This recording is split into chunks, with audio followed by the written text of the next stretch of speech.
online, so we're ready when he's ready, yeah? One moment. Okay. Oh, you're not on?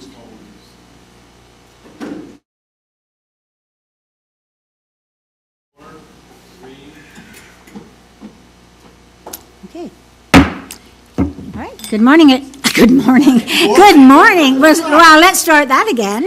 It has been already a long day. Good evening, everyone, and welcome to the West Lincoln Council meeting. This is meeting number 7, and it is Monday, April 22nd. So we're going to begin our meeting by standing to listen to the Smithville Christian High School's rendition of O Canada. Please stand.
Try not to call it morning again as we move on.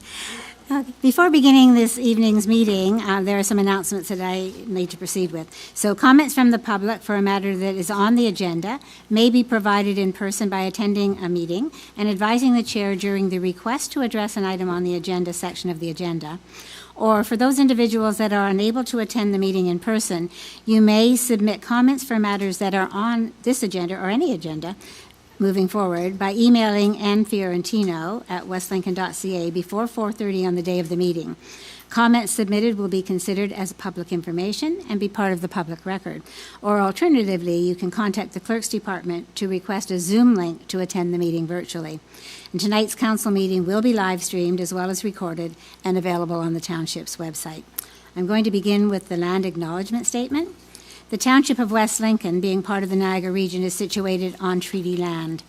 This land is steeped in the rich history of the First Nations, such as the Hattaway-Rouge, the Haudenosaunee, and the Anishinaabe, including the Mississaugas of the Credit First Nation. There are many First Nations, Métis, and Inuit people from across Turtle Island that live and work in Niagara today. The Township of West Lincoln, as part of the regional municipality of Niagara, stands with all Indigenous people, past and present, in promoting the wise stewardship of the lands on which we live. And Councillor Rayner, you have the opening petition, sir. Thank you, Madam Mayor. We gather to make decisions for our community. May we use only our best skills and judgment, keeping ourselves impartial and neutral as we consider the merits and pitfalls of each matter that is placed before us, and always act in accordance with what is best for our community and our fellow citizens. Thank you, Councillor. Are there any changes, members of council, in order of items on the agenda? Okay, and seeing none, are there any disclosures of pecuniary interest and or conflict of interest? All right, and seeing none, Councillor Riley is on Zoom, and he also is not shaking his head in any direction, so we know that's okay. So item number 6 on our agenda, and I'm going to read it anyway. There's no one in the gallery tonight, but there always is this opportunity. So this item says that there shall be no comments from the public permitted at council unless A, a specific appointment has been scheduled, or B, an item is included under the other business or communications or appointment sections of the agenda and relates to a matter which would normally be dealt with at committee. So there's nobody in the gallery, but is there anyone online that wishes to take part? Not seeing any, Madam Mayor. Thank you very much. Okay, so we'll assume not. So that takes us to number 7, which is an appointment or presentation, and it's from FACS, which is Family and Children's Services Niagara, and the presenter is online. So I see Jaden.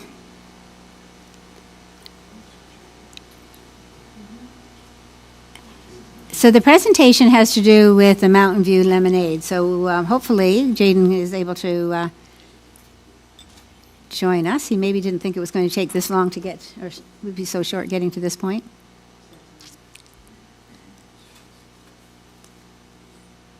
Carly was the other person that we were expecting. I don't see her there.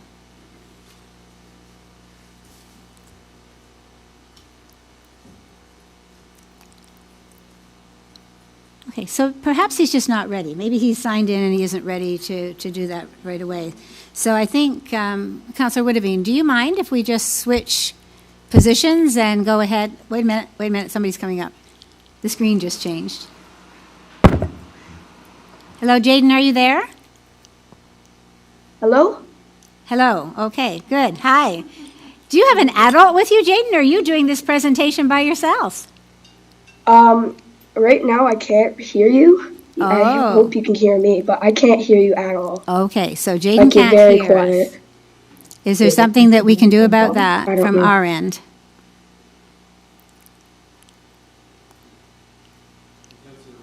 Hey, Jaden, Yes? you can hear me all right? Yeah, I can hear you completely Okay. fine. Yeah, so on occasion, we sometimes have this issue when we hear it from them, so we'll see what we can do. But you are being heard, but they might have a hard time actually being heard themselves. But Okay. Okay, so for now, Councillor Riley, we're going to communicate through you, and we'll see what we can do from this end. Okay. okay, yes, so you're up right now, and so just I'm going to try to act as a liaison between yourself and the mayor there. And so, Madam Mayor, can he just proceed with the presentation? I think that's fine if he's prepared to do that. I wasn't sure if Jaden was doing this entire presentation or whether he was doing it jointly with someone else. I am. Okay, you are? Perfect. So, Jaden, the floor is yours, buddy, and yeah, have fun with it. Okay. Thank you, and sorry. Thank you, and good evening, and thank you for welcoming us to your meeting. I'm very excited to share some information about the 3rd annual event for Mountain View Building Group. This event will take place on Saturday, June 8th, 2024. As I said before, this is the 3rd annual event, and we are hoping for once again to receive your support and endorsement in this initiative. The foundation has been around for over 25 years, raising money to support the mission of FACS Niagara. FACS receives government funding for core programs and services. However, the foundation exists to raise funds to further support children, youth, and families being served by the agency. The money raised by our generous donors supports programs and services for which the agency receives no government funding. A few years ago, my sister and I had the idea for a lemonade stand. We wanted to raise money to send kids like us to summer camp. As you may recall, Mountain View Lemonade Day invites families to set up their lemonade stand in their communities to collect donations to support FACS and summer camp programs. Summer camp has so many social and emotional benefits that support children's positive growth and development. Thanks to our title sponsor, Mountain View Building Group, 100% of the money raised goes to sending deserving children to summer camp. We provide everything a family needs to host a very successful lemonade stand. I don't have the quote right here. Here you can see a quote from our CEO. I don't have the quote, so I actually can't read it, but I think you guys might have the presentation. We do. I don't know if you guys do or not. So, Counselor, would you make sure that Jaden knows that we did receive the presentation in our package and we've all seen it and have had an opportunity to read it? Yes, so Jaden, I don't know if you heard that or not, but we do have it in front of us, and we are able to receive that. Okay. So families supported by FACS sometimes lack the financial resources to send their children to camp. and we truly believe that all children should have the opportunity to have these enriching experiences in childhood, which makes this event so important. This is a quote from one of our happy campers. You can see here that this child benefited from all the summer camp had to offer, including making friends, doing fun activities, and learning new things. Last year, with the support of our sponsors, families, and municipalities such as yourselves, we were able to raise more than $100,000 to send children to camp. This year, we are hoping for an even bigger and better event that can make a positive difference in the lives of even more families. So what did $100,000 support? Last year, we were able to give more than 500 children in the Niagara region a summer camp experience. This included sending children to week-long day camps within the region, and it also included sending children to week-long overnight camps outside the region.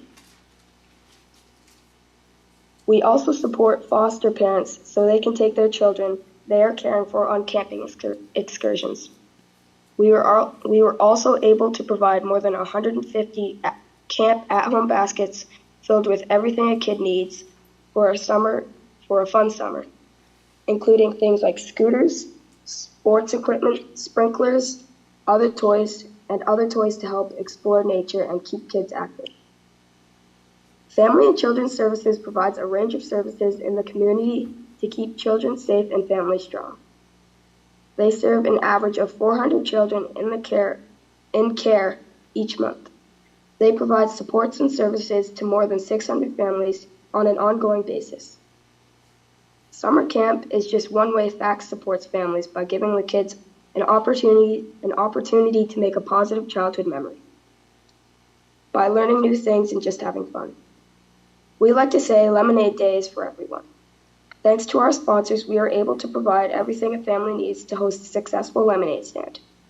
This included the stand itself, the banner, t-shirts and hats, lemonade concentrate, pitchers for serving, and cups and stickers.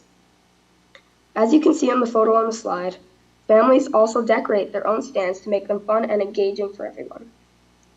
Our sponsors ensure that every dollar raised goes towards sending kids to camp. There are no administrative fees and no direct costs to families who like to participate. Registration will be opening on April 22nd, which is today. For more information, you can find information on the Foundation's website or by calling the Foundation number on the slide. We would also be grateful for your council's support in raising awareness and helping to increase the number of lemonade stands in your community. We would also appreciate you sharing on your socials and any other communication channels we have. We respectfully ask you to declare Saturday, June 8th as Mountain View Lemonade Day for FACTS Niagara. Thank you so much for your attention and consideration. I'm happy to answer any questions you may have. So, Councillor Riley, please relay my thanks and our thanks for the excellent presentation that Jaden just provided to us. So thank him because he can't read my lips. And then I'm going to ask you, Councillor, if you would read the resolution, because otherwise he wouldn't know that we have a resolution in front of us. And I was going to be looking for somebody in council chambers, but that would do us no good whatsoever if he's not able to know that we're bringing forward a resolution supporting this. I'm going to assume, Jaden, did you hear the mayor there? I didn't. You can hear it all? Okay. No. So first, thank you very much for your presentation. Very well spoken. And honestly, thank you for all the work you do in advocating for this for those who need it. I did want to start off, actually, I was able to pull up the presentation. I'm going to read the quote that you weren't able to read because it wasn't in front of you. This is from your Anna Buzza, the FACTS Niagara CEO, which her quote is, "There are so many children in our community who deserve an opportunity to be with friends, connect with nature, and make lasting childhood memories." So I just wanted to make sure that was captured for the record there, because I think that's an important quote and important message as well. At this point, I've been asked to read the resolution. I'm just trying to bring it up here on my other computer I have off to the side here. And so the township resolution is that the council of the township of West Lincoln hereby supports Family and Children's Services, FACTS Niagara, and their upcoming fundraising community event being Mountain View Lemonade Day to be held on Sunday, June 8, 2024, and encourage children, parents, families within our community to support and participate in Mountain View Lemonade Day in the Township of West Lincoln. And I would ask, once we get a mover and second on there, that the consideration to include a friendly amendment that we support this event as well through our social media as requested. Thank you. I also have one more question. Sure, go for it. Is it possible that you guys can share with the local schools to try and get them involved? So well, we definitely can try to put that out there. I think the biggest thing is once we kind of put it on our website or our social media, that can be shared between all the partnerships within the municipality. To go to the school, sometimes you got to go through their board, but it's certainly something that doesn't hurt for us to make the effort there. So I can definitely relay that back to the mayor, and she can discuss that with staff. But that's certainly a great idea. Thank you. So just hang tight there. I'm gonna go back to the mayor. It's a little bit complicated just the way how we're doing this. So, Madam Mayor, I'm gonna go to you, but I'm hearing, just so you know, I'm listening to you mostly on the live stream because there's only about a 6-second delay. So that's how I'm able to get clear understanding of what you're saying. Okay, so you've now read the resolution. We'll count that as being read. I need someone to second that. Councillor Broderick will be the seconder.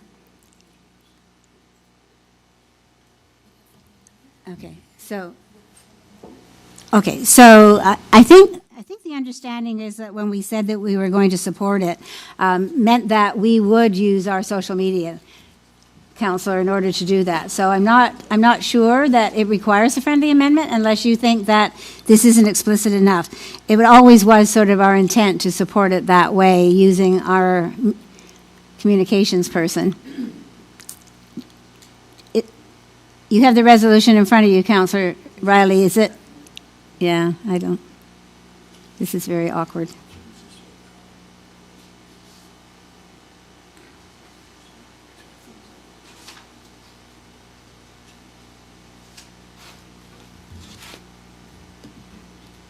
I don't know whether he's waiting for me or he's, anyway, I think we, maybe you should add the amendment.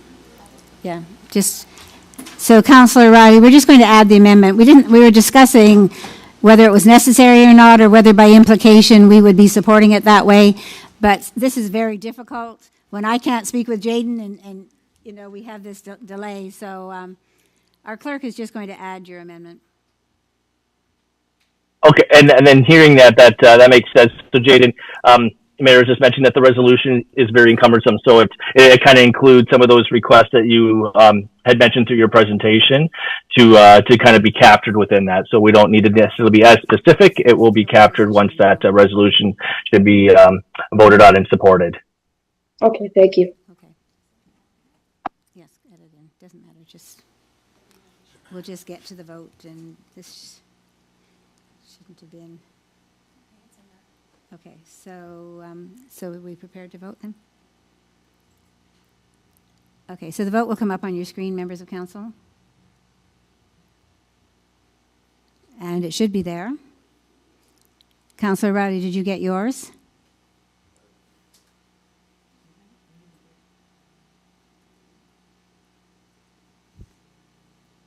Has he responded? Okay.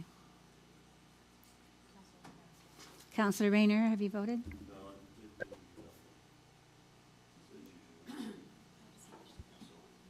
Okay. Okay, thank you. I did. I'm just going through it right now. So Jaden, just so you know, on my separate computer here, we have the resolution that comes up, which is everything we talked about, and that is what they're voting on right now. Okay. Okay, so it's a little different when you're at Zoom there because you can't see the other computer that I have, but it passed unanimously. I know you can't see my computer here, but council fully supported your recommendation there. So thank you again very much for making your presentation and being a strong advocate for this. Thank you. okay. Thank you for letting me come to the meeting. Anytime, buddy. Have a good night. Have a good night. Okay, well, after that, do you want to take an? Okay, well, we can do that.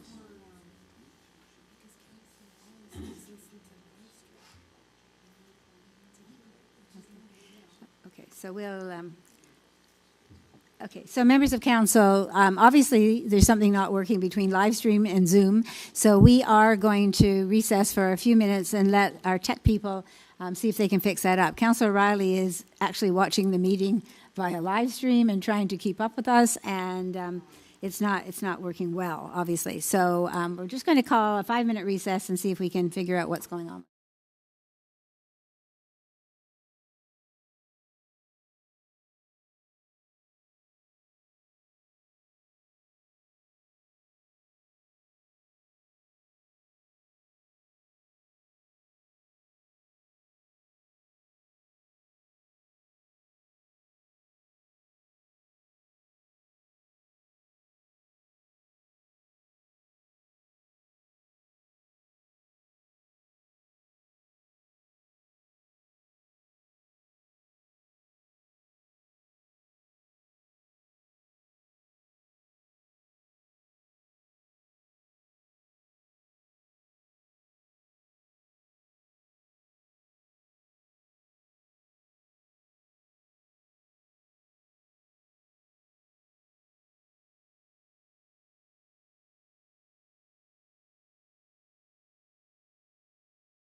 Okay, so we think that we have our technical difficulties worked out, and I'm now going to call on Regional Councillor Witteveen for his remarks this evening. Okay. Well, good evening, Mayor, members of council, staff, and members of the public. I'd like to share with council the Niagara Regions is starting to initiate public works projects throughout the region.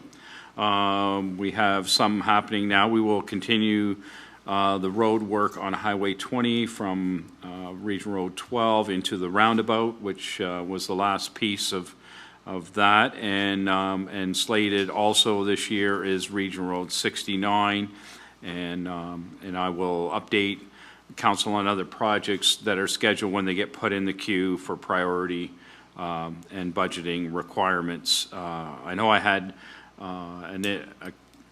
a resident from Caister talking about some bridge work and that, and responded to them, but that's in the queue for later. So if any the two councillors want further information, you can speak with me. So, and then I spoke with the Director of Transportation on line painting program, as I've had a number of complaints and concerns earlier in the year, especially during rain episodes. So the work has been sent out for tender as we speak, and we should see work commencing in later May or June on our regional roads.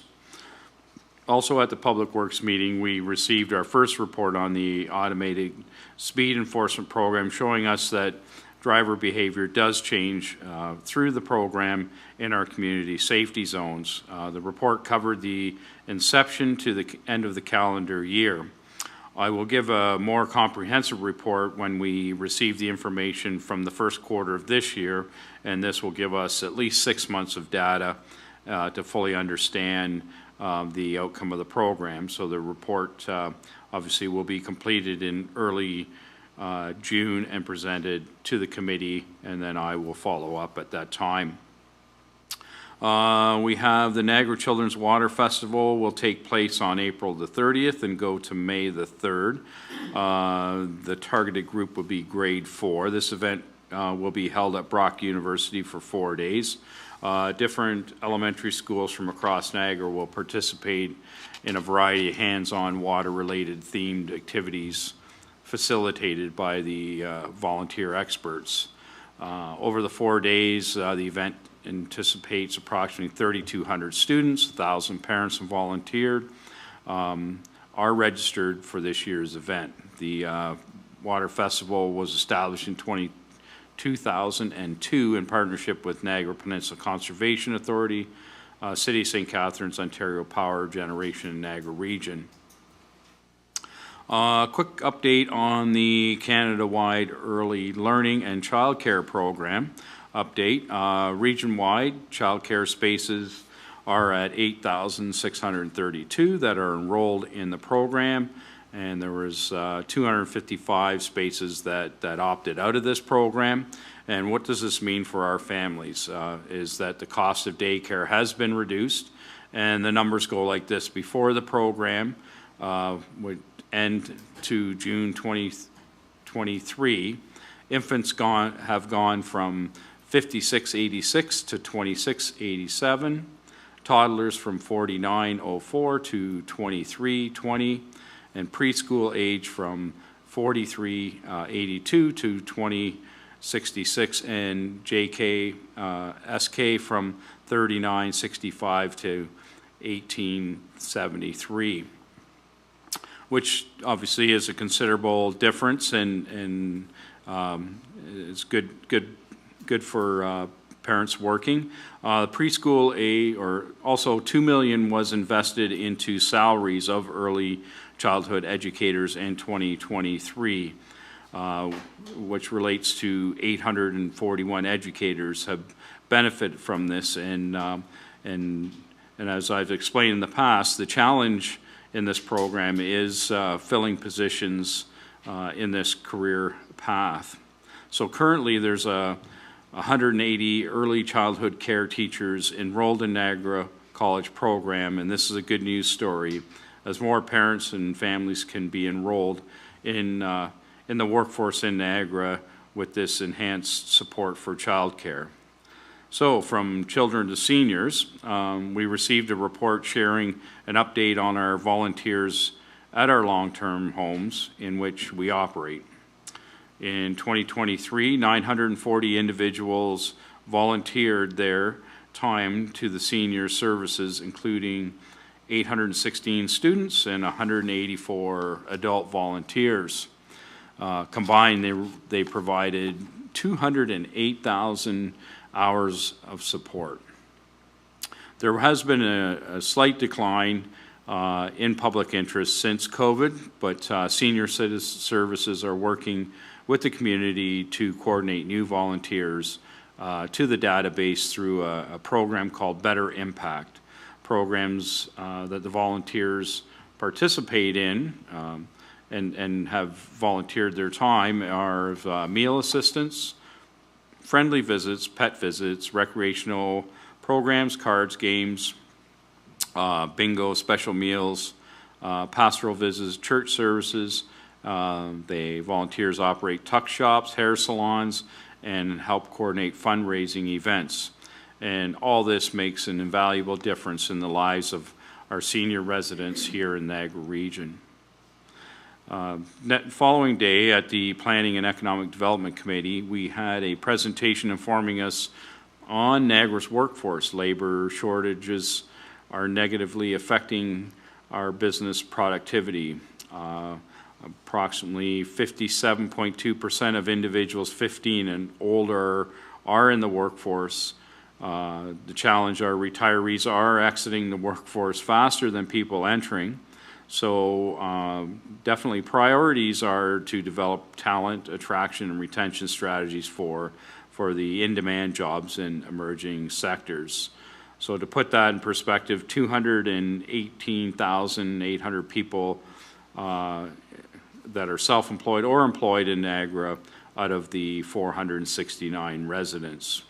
So interesting facts here in West Lincoln, and I'm not sure if Blake had shared this, that in 2016 we had 128 businesses employing just under 1,500 jobs, and at the end of 2023, we had 220 businesses employing 2,900 jobs.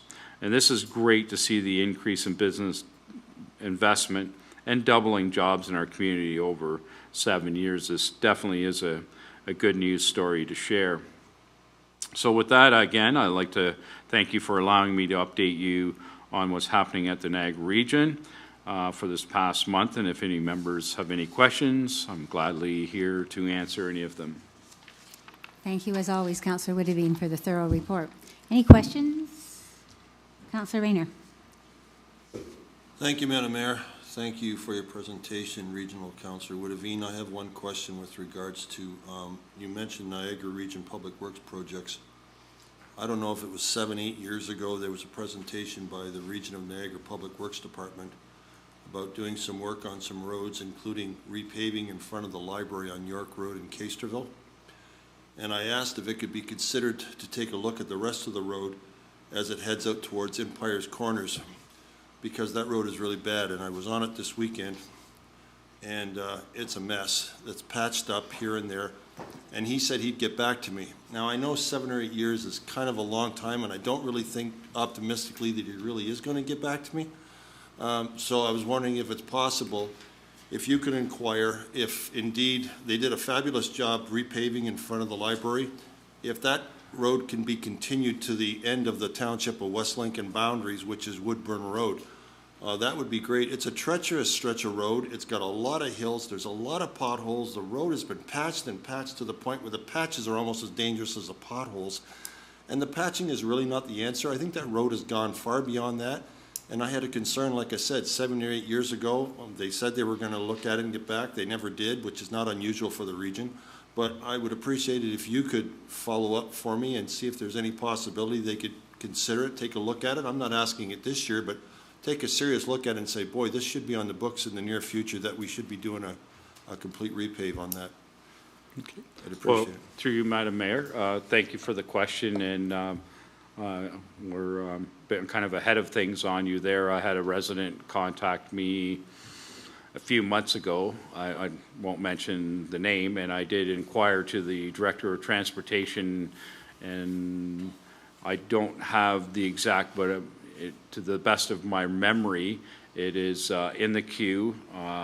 It's not for 2025 is when it's in the queue for design, and there's also a bridge that's in the queue also. So I don't have it with me, but I can forward you the conversation that I had so that you can be as well informed as myself, Councillor Rayner.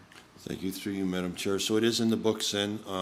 They are going to be moving forward with it then? Yes. Yeah. So I kind of smiled, Councillor, at your question, because that, I was copied on that, where Councillor Woodavine asked the question on behalf of the resident and received the answer. I don't have that in front of me either. I didn't anticipate that tonight, but it has been asked about, and it is back. And we have lots of new staff there, including a new Public Works Commissioner. So it was a good reminder from the resident through Councillor Woodavine to keep that. I'm very surprised that there isn't very serious accidents there, because of all the roads, and I've traveled to West Lincoln for years and years, I don't know a stretch that's more up and down hilly, you can't see around the corner, than that stretch of York Road heading out to Empire's Corners. Okay, it is good. just a wicked road, and to have a road in that condition and not have serious accidents really surprises me. Okay, thank you. And thank you for your response. Any other questions? Okay, Councillor Braderick, go ahead, please. Thank you, through you, Mayor, to Councillor Woodavine. I know that we've asked about this before, but a light at the corner of Industrial and Regional Road 20, any update on, or some kind of traffic calming there? I've had numerous residents reach out to me in the last little while about that intersection. I know I'm putting you on the spot, and you might not be able to answer that particular specific question, but I know it has come up at these monthly updates. Well, through you, Madam Mayor, to Councillor Broderick, that I did get a response, because I also had a few residents, when I go to Tim Hortons, I It takes me a while to get out of there. And that was on the, I did reach out to, there we go, Director Tasson on that intersection, and I will just quickly read the response here. So, Transportation Services staff completed a traffic signal warrant, so as a traffic light, which I said, on June the 15th, 2023, in anticipation of the upcoming construction of Regional Road 20 in the Phase 4. Staff completed this exercise to ensure there are no changes required prior to moving forward with the implementation of the pedestrian crosswalk that's going in shortly at Denison Drive at Regional Road. So the results of the warrant, meaning the study of it, shows that a signal is not warranted at this time, but they did say that moving forward, they would be performing one more analysis to capture any changes before they went into the Phase 5. So I will stay on this and have further discussion with the director. I know a number of people have brought that to my attention, especially trying to make a left-hand turn while during, I guess, the morning rush hour, we'll call it. We have rush hour now. So morning rush hour and the evening rush hour through town. I've experienced that myself, so we're following that up, and hopefully we can pressure the warrant to be there. But obviously, we're going to proceed with an environmental assessment of a truck bypass, and that may come in that area also. We're not sure, I guess, when they do the EA, which may, if that's where the truck bypass comes out of town. I'm not sure, but I'm sure. But I will continue conversation with the director on that, and for having, hopefully it makes sense to me. But they have a book that they follow when it comes to these type of things. So. Thank you. Through you, Mayor. Back to Councillor Woodavine. Yes, I've heard of the book, and I certainly don't understand how that doesn't qualify for something, because I don't know if I ever go through that area of town and not see it to be a bit of a scary situation, especially when you're trying to turn left. But we'll wait to hear from further updates and continue to advocate for some kind of measures to be put at that intersection. Thank you. Okay, thank you. Sometimes our frustration with the book has been that those numbers are not set in a municipality such as ours. We've run into that before when we've been looking for support for traffic calming measures or having people stop. I don't know where those numbers are set, but if it's somewhere like Toronto, we're never going to meet the numbers in the book in terms of being out here. But we certainly have to keep advocating for safety, for sure. So thank you, Councillor, for the question. Thank you, Councillor, for your answers. Quickly follow up to add to the Mayor's comments, our issue with Yonge Street and Regional Road 30, that was the answer I received for 4 years, that it didn't warrant it. And then we had a change in staff, and then it warranted it. So, so I think there's some discretion of interpretation. So I'm trying to give you give councillors some hope here in this process that maybe through some conversation with the mayor and myself to express or bring the director here and have him actually visualize is usually a good way to show that impact. And safety of our community. So anyways, thank you. Okay, so thank you very much for your report. All right, so number 9 is council minutes, 9.1, the minutes from March 25th, 2024. And Councillor Chichok, you have the resolution?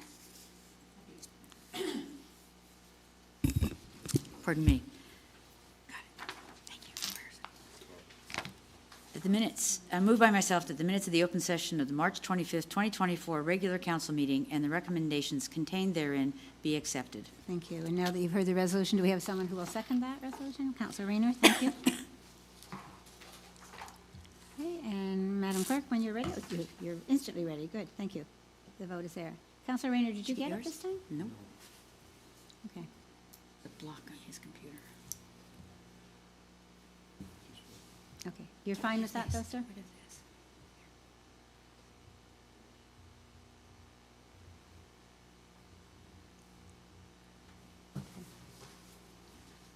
But you're in support of the resolution? Okay, thank you. We'll move on from there then. Thanks very much.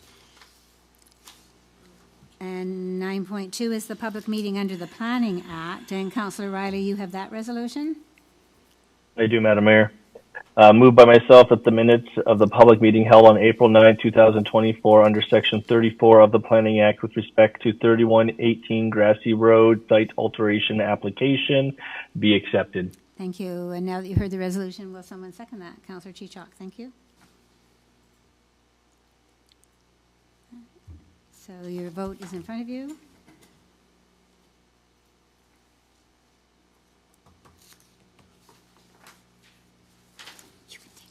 Okay, Councillor Rayner, are you fine with that resolution? Okay, thank you. We're good?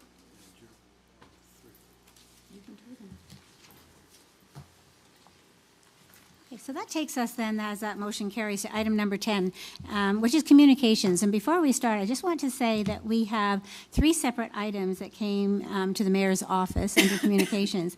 2 out of the 3 asked for a proclamation. And historically, and I say historically, at least since 1998, I think I saw, West Lincoln has not been doing proclamations as such. But it seems to be something that people are looking for now, or perhaps it's just an easy ask. We're not going to do that, but instead we've broken those 3 things down, and we're just going to do it by resolution and show our support. And then we will, again, by social media, with make sure that the information about these things get out to the public. So the first one, I'm going to ask you, Councillor Trombetta, please, if you would read 10.1. Yes, I know it says say Madam Mayor, but instead It of you does, but stepping I've asked down- you to do it. Yes, Thank you. I will. I know, Yeah, I see thank some, you. some eyebrows raising on the other side, so I'm just trying to clarify why I'm reading Okay, this. thank you. Thank you, Madam Mayor. Moved by myself, reads that support of the correspondence received from the Niagara Regional Labor Council in regards to declaring April 28th, 2024 a National Day of Mourning for workplace death and injury. Moved by myself that the correspondence received from the Niagara Region Labor Council dated March 24, 2024 be received, and that the township recognize the National Day of Mourning on the April 28th, 2024, and fly all flags of the township property at half-mast on April 28th, 2024. Thank you. And someone to second that, please? Councillor Chichok, thank you.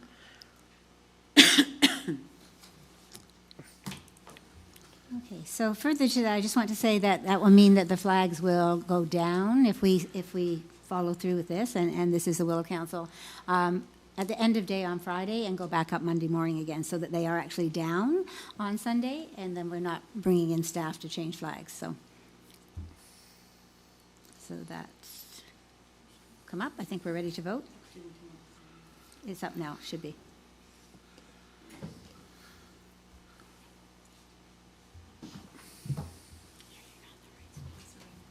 Okay. Still some technical issue over there? Okay, is that fine? Okay, so he says, Federal, okay, so that resolution passes, and I've explained to you what will happen with the flags. So if someone asks over the weekend, councillors, why the flags are at half-mast, we'll have an answer for that.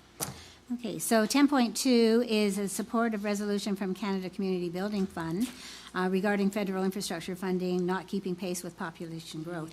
So we do know that the recent budget has addressed that slightly, but we're going to still keep our resolution moving forward because it's important that we keep asking for this vital money that comes as a regular source of income for small municipalities like us in particular. So Councillor Broderick. And in fact, Councillor Broderick, I think if you move it, I'm going to ask for a seconder right away, and then we don't have to go back where people won't remember what it's all about. But Councillor Trombetta, can I ask you to second that, please? Thank you. Moved by myself, Councillor Shelley Braddock, whereas Canada is experiencing record population growth, having welcomed 1.25 million new Canadians last year alone, and whereas according to the Canadian Mortgage and Housing Corporation, CMHC, we need to build at least 3.5 million additional homes by 2030, and municipalities need to build or expand the infrastructure to accommodate this growth. And whereas FCM has estimated that the cost of the municipal infrastructure required support housing development is, on average, in the range of $107,000 per unit. And whereas, according to Statistics Canada, the cost of upgrade existing municipal infrastructure so that it is in a state of good repair is in the range of $170 billion. And whereas non-residential construction price inflation has risen by 29% since the end of 2020, and municipalities are facing soaring costs for infrastructure projects without a corresponding growth in revenue. And whereas, unlike federal and provincial revenue, municipal tax revenue has not increased in recent years, along with inflation, economic growth, or population growth. And whereas municipalities are facing a gap in federal infrastructure funding as the 10-year Investing in Canada infrastructure program has come to an end, the Canada Community Building Fund is beginning to renegotiate, and the Permanent Public Transit Fund is set to start in 2026. Whereas the Canada Community Building Fund, CCBF, which was formerly known as the Federal Gas Tax Fund, provides more than $2.4 billion in annual capital funding directly to municipalities through a predictable allocation mechanism, and municipalities of all sizes using the CCBF to deliver direct results for Canadians by building and renewing critical core public infrastructure, including water infrastructure, local roads, public transit, and community and cultural and recreational facilities. Now, therefore, be it resolved that the federal government work with the agreement signatories and municipalities to maintain the CCBF as a source of direct, predictable, long-term funding for local infrastructure priorities, and be it further resolved that the federal government commit in Budget 2024 to the next generation of infrastructure programs, include a new program for water and wastewater infrastructure and a decrease to the Disaster Mitigation and Adaptation Fund, and be it further resolved that the federal government convene provinces, territories, and municipalities to negotiate a municipal growth framework to modernize the way that municipalities are funded in order to enable Canada's long-term growth. Thank you, Councillor. I'm sorry I did that to you.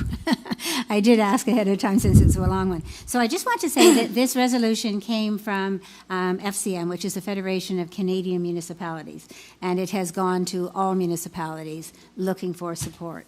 And they are promoting this. And I think the key thing here, if I can just simplify, is that it is direct, predictable, long-term funding. And what's happening now, especially at some levels, is it's all application-based. And then you're in competition with all other municipalities for money, which you may or may not get. So that funding model, which is currently being used in many areas, about making an application and sort of proving that you need it, what the Canadian Federation of Municipalities is trying to do, or the Federation of Canadian Municipalities, is level the playing field so that everybody gets a piece of the pot, so to speak, in terms of being able to work towards infrastructure. So it's very long, it's very convoluted.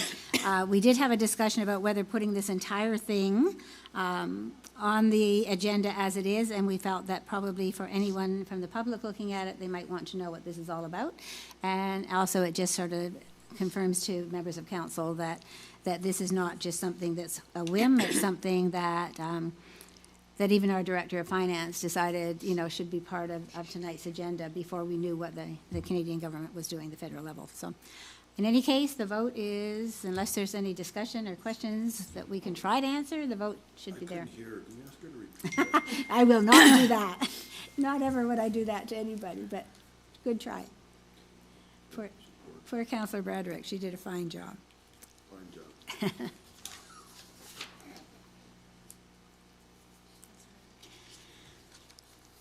You in favor? Yes. Thank you. Okay. And so the second piece of the 2 out of 3 is the next 10.3, which is the one that Councillor Chichok has. It was also a request for a proclamation, which we're not doing, so this is the alternative. So, Councillor Chichok. Thank you, Madam Mayor. Moved by myself. No, there's no motion right now. Is that On the next page. Yeah. Moved by myself that, pardon me, the correspondence received from Niagara Health regarding Canadian Viral Hepatitis Elimination Day dated June 15th, 2024 be received. And secondly, that the Township of West Lincoln recognizes and accepts May 11th, 2024 as Canadian Viral Hepatitis Elimination Day, and that May 11th, 2024 being recognized as Canadian Viral Hepatitis Elimination Day in West Lincoln be promoted on social media to raise awareness. Okay, someone to second that resolution, please? Councillor Riley, thank you. Any questions or discussion about that? Your Worship, I think there was a small error in this because the first recital suggests that that the correspondence received from Niagara Health regarding the Canadian Viral Hepatitis Elimination Day dated June 15th, 2024. We haven't quite got there. No, So I we think the haven't. date So needs do you to be think, revi- I think so. I Good think that the catch, clerk would Councillor. catch that one. So That's they- why I had trouble reading it. April 8th was of course, the eclipse day. Many just-in-case emergency operation plans were made in advance leading up to the possibility of any emergencies that might arise unexpectedly. Fortunately, all potential problematic areas were relatively quiet, and West Lincoln was lucky to have most of the clouds thin out as the eclipse began to occur, thus allowing for an impressive view of this once-in-a-lifetime event. Our CAO recruitment team of Councillors Riley, Bradrick, and myself, supported by Clerk Nancy Fiorentino and HR Advisor Joanne Shime, have met several times in recent weeks, and by the time our job posting closed at the end of day April 12th, we had 66 resumes submitted. We are now working through those resumes so as to determine who will be invited to interview. That process will eventually, we hope, lead to 3 to 4 front-running candidates being asked to present to all of Council so that collectively we can choose our new CAO sometime in June. Fingers crossed regarding the timing. April 30th, once again, Regional Council on Saturday. Saturday evening, Councillor Chichok and John and I attended the Robert Land Academy fundraising gala. Each year since its inception in 2018, someone is chosen to receive the John Brandt Award, which honors a respected leader who has demonstrated loyalty, labor, courage, commitment, and honor. This year's award was presented to Adam Schultz, who was determined by the Board of Directors to have exemplified those same values in all aspects of his life. The fundraising portion of the evening provides scholarship opportunities for families who are not financially able to provide a full year's tuition, but have a son who is in need of the uniqueness of this opportunity to reach his full potential. This additional source of funding also allows for additional programming and the improvement of facilities. And I will just say, if you don't recognize the name Adam Schultz, but you're not sure who, he is the Canadian explorer who has written several books. He's also a recognized author, but his latest exploration was to start in Lake Erie at Long Point and head to the Arctic, following the path of the peregrine falcons. And so he wrote about that after returning his 4,000-mile journey by canoe. By Councillor Rayner. Thank you, Madam Mayor. Last month, we passed the budget at 6.55%. It has bothered me considerably because of the economy that we live in right now. That's such a high percentage at such a time when people are having such a rough go. Seems a little bit harsh. And I've been having sleepless nights trying to figure out how can I come up with $90,800, which is the equivalent of 1%, to try to reduce it. We've looked at other things that I've thought about, and one of them was we had a very light winter.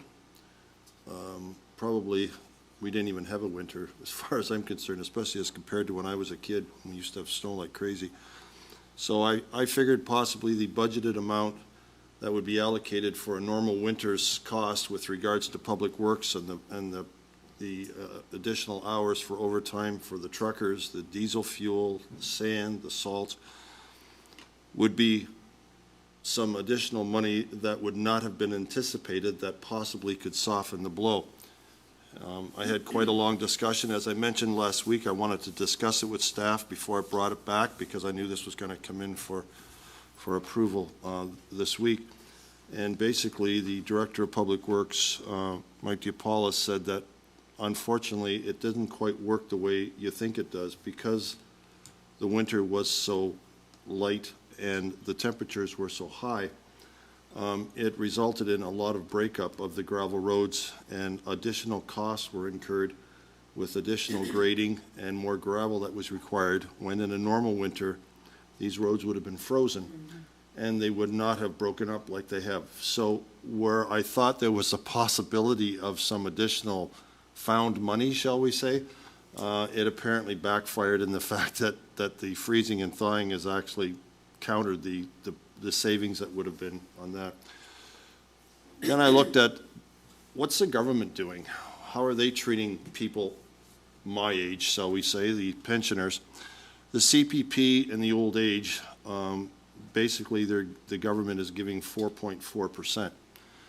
So I'm looking at it saying, well, there's a lot of people in this township that are seniors, that own their own properties, that are struggling. And you only have to go to the grocery store or the gas pump game that was going on the last couple of weeks between Trudeau's carbon tax and the 14% increase because we're in summer fuel to realize how fast this impact can be on you. And us at 6.55%, they've got to come up with the extra money to make up the difference. And if they don't pay their property taxes, they're going to lose their property. So there is no choice there. They have to sacrifice something that they may have enjoyed or may have wanted or have less. So I'm still thinking, what else can we do? And then we have the $330,000 windfall that we had when we've got a better deal for doing Vaughan Road. And I'm thinking, well, wow, Vaughan Road, we had $850,000 we put on that road last year. Normally, we switch every year to a different ward, but we didn't this year. We put an additional $590,000 into Vaughan Road again for a total of $1.4 million, which was almost twice as much as it cost to do the same stretch of road, concession 5 in Ward 1, and we were told that it's an extenuating circumstances and additional costs. But I'm thinking, we're doing $1.4 million for a limited amount of people in this township that use that road. And I'm proposing to try to find $90,800 that would help every taxpayer in this township, not just one specific area that got 1.4 million, but just to help out a bit. So, Councillor. So I'm asking this council, would they have a heart to consider the fact that let's take $90,800 from the $330,000. I know we like to put money in reserve. I know we've got problems coming up next year, but we have a very serious problem this year. Take $90,800 from the $330,000, put the 200 and some odd 30,000 left into reserve, and let's drop it 1% so that it's 5.55, which is at least helping a little bit in a time when this is so unusual. It's unprecedented what people are struggling right now, and it would certainly be a kind gesture on behalf of the township if that's possible. And that's really all I have to say. I would, if somebody wants to put a second this motion and vote on it, or whatever the case may be. I'm just looking for some ways to make this not as painful as it is right now. So thank you for all those comments. And I'm going to actually ask our Director of Finance, who's now our interim CAO, to respond, because you and I probably don't know which of those amounts come out of reserves and don't affect the tax rate at all. You know, there are more implications to what you're asking than actually. You made it sound quite simple, and it isn't simple. I think that's all I want to say. But I will go to Ms. DeFilippis and see if she'd like to respond. Thank you, Mayor Ganan. To Councillor Rayner. And thank you for your comments and your question. I do agree this was a difficult budget. It was probably one of the hardest that we've had to work on. And throughout the budget process, I think I spoke quite often about the need to transfer funds to reserves. In fact, I highlighted that we're projecting in 2025 and 2026, I believe, that the capital reserve was going to be in a negative balance. And when things like that happen, that would require the township to dip into short-term borrowing from the bank, which would incur interest costs and bank charges. So, which would result in higher operating costs. So when the tender that you spoke of came in under budget, we advised council that the best course of action would be to keep those funds in the reserves. The cost of infrastructure is going up. We don't know what next year is going to bring. So our best advice is to keep those funds in reserve. It'll help manage any negative balances that may come up. Our asset management plan, which just looks at our existing capital, it doesn't look at anything related to growth. It just looks at our infrastructure that we have now. We should be putting 5% aside every single year to ensure that we have enough funds to maintain and replace our assets that we have now that provide services. We're not even doing that. So I cannot recommend that we further erode any of our reserves. As mentioned in the Public Works report, there will be a savings, I believe, of about $20,000 next year because the repayment to the capital reserve for Vaughan Road will not be needed. So there will be some good news in 2025. But I don't recommend that council reduce the levy as it is. I do want to point out, and I don't know if you want to hear this, but in 2023, the tax levy increase was actually higher than the one in 2024. However, the impact to taxes was less because we did have assessment growth. Mm-hmm. So we did do a good job in reducing the levy this year from, I believe when we started this, I think I was at 15 or 16%. So we got it down to 6.55 with the support of council. It wasn't easy, but I recommend that the reserves stay as they are. Thank you. Thank you. Questions? Anything further? Any other comments? Okay, so, nobody else here, so it's to you, Councillor Riley. Yeah, go ahead. All right. Thank you, Madam Mayor. I guess I guess I'll just start with, I get where Councillor Rayner's coming from. His heart, I think, is in the right place. Being one of, I think we were the only two that originally opposed the original budget. I think we kind of felt that could have been an opportunity to look for a little bit more savings. I don't necessarily think this is the right direction at this time. I think that considering what the roadmap looks like for next year and how grim it currently looks, we certainly don't want to be in a situation where we're having to incur interest or extra penalties, actually making it more burdensome on residents of the community. But I did want to make a comment here because I do think his intentions are well. He's always had the best interest of his constituents on mind. I just think right now is probably not the right time for this. So I do appreciate him bringing this forward. Thank you. Did you want to, Councillor Rayner, did you want to come back to that? Yeah, thank you. It's just, it has been bothering me an awful lot, and I know it's really rough times, and I know we've got problems next year, but I'm trying to deal with the problems we have right now and worry about next year when next year comes, because I have a problem that's immediate in front of me. I've got a hypothetical, theoretical situation next year that maybe there could be a whole bunch of things that change in the next year that could make it a lot better and resolves the concerns that we had right now, because we don't know what they're going to be. But right now, I do know what we have, and what we have is a very heavy burden on the taxpayer, and I was just trying to find some way of lightening it, and thank that's you. all So my intention we was. appreciate that. I think we're all quite sick at heart about what have to happen with our budget this year. We're getting as much done as we possibly can. At the best, tax rate that we could come up with at the time. I think that we have to respect that our financial department have a handle on what we're going to be facing next year in many of our areas without the unpredictable things also happening. I think that they've looked ahead to what our expenses will be. We have, our hospital payment to be made. I mean, there are many things in the next little while that we have to face, and they will also affect that. So I think it was a good discussion. I wish there was something simple and easy. I'm sure we all do that we could do, but the reality is it's a little bit of paying Peter, taking from Peter to pay Paul. Is that the expression? Anyway. I think we've done this. Something further? Yeah, I just wanted to say, thank you, Madam Mayor. Just wanted to add in, I know Councillor Rayner makes some points, but, you got to look at the other points as well, Councillor.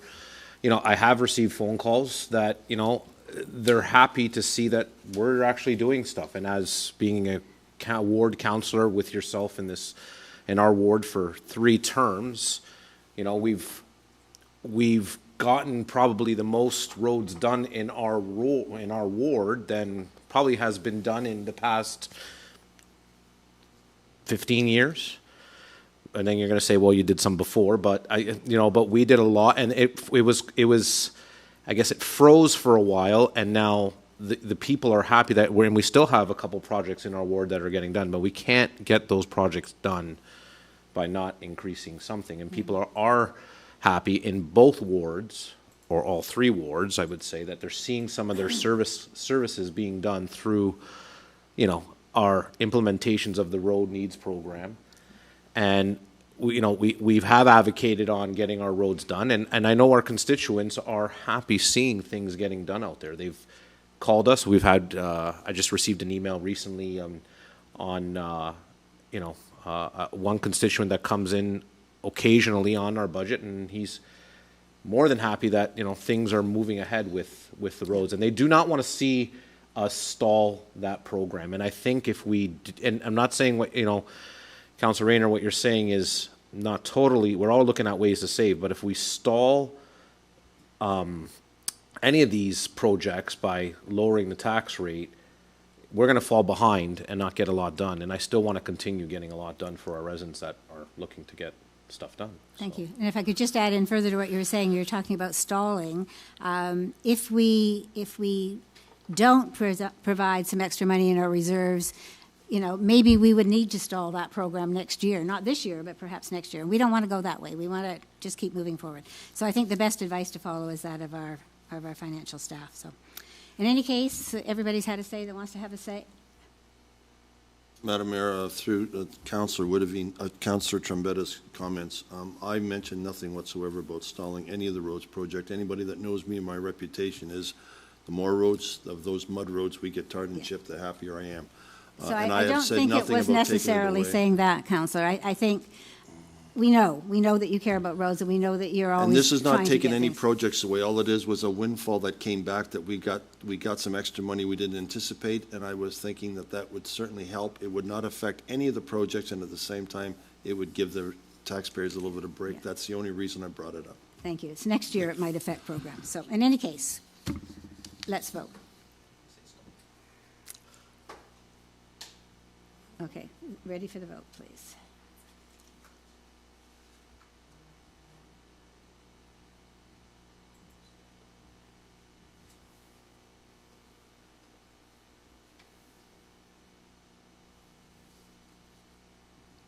Councillor Rayner, how do you vote?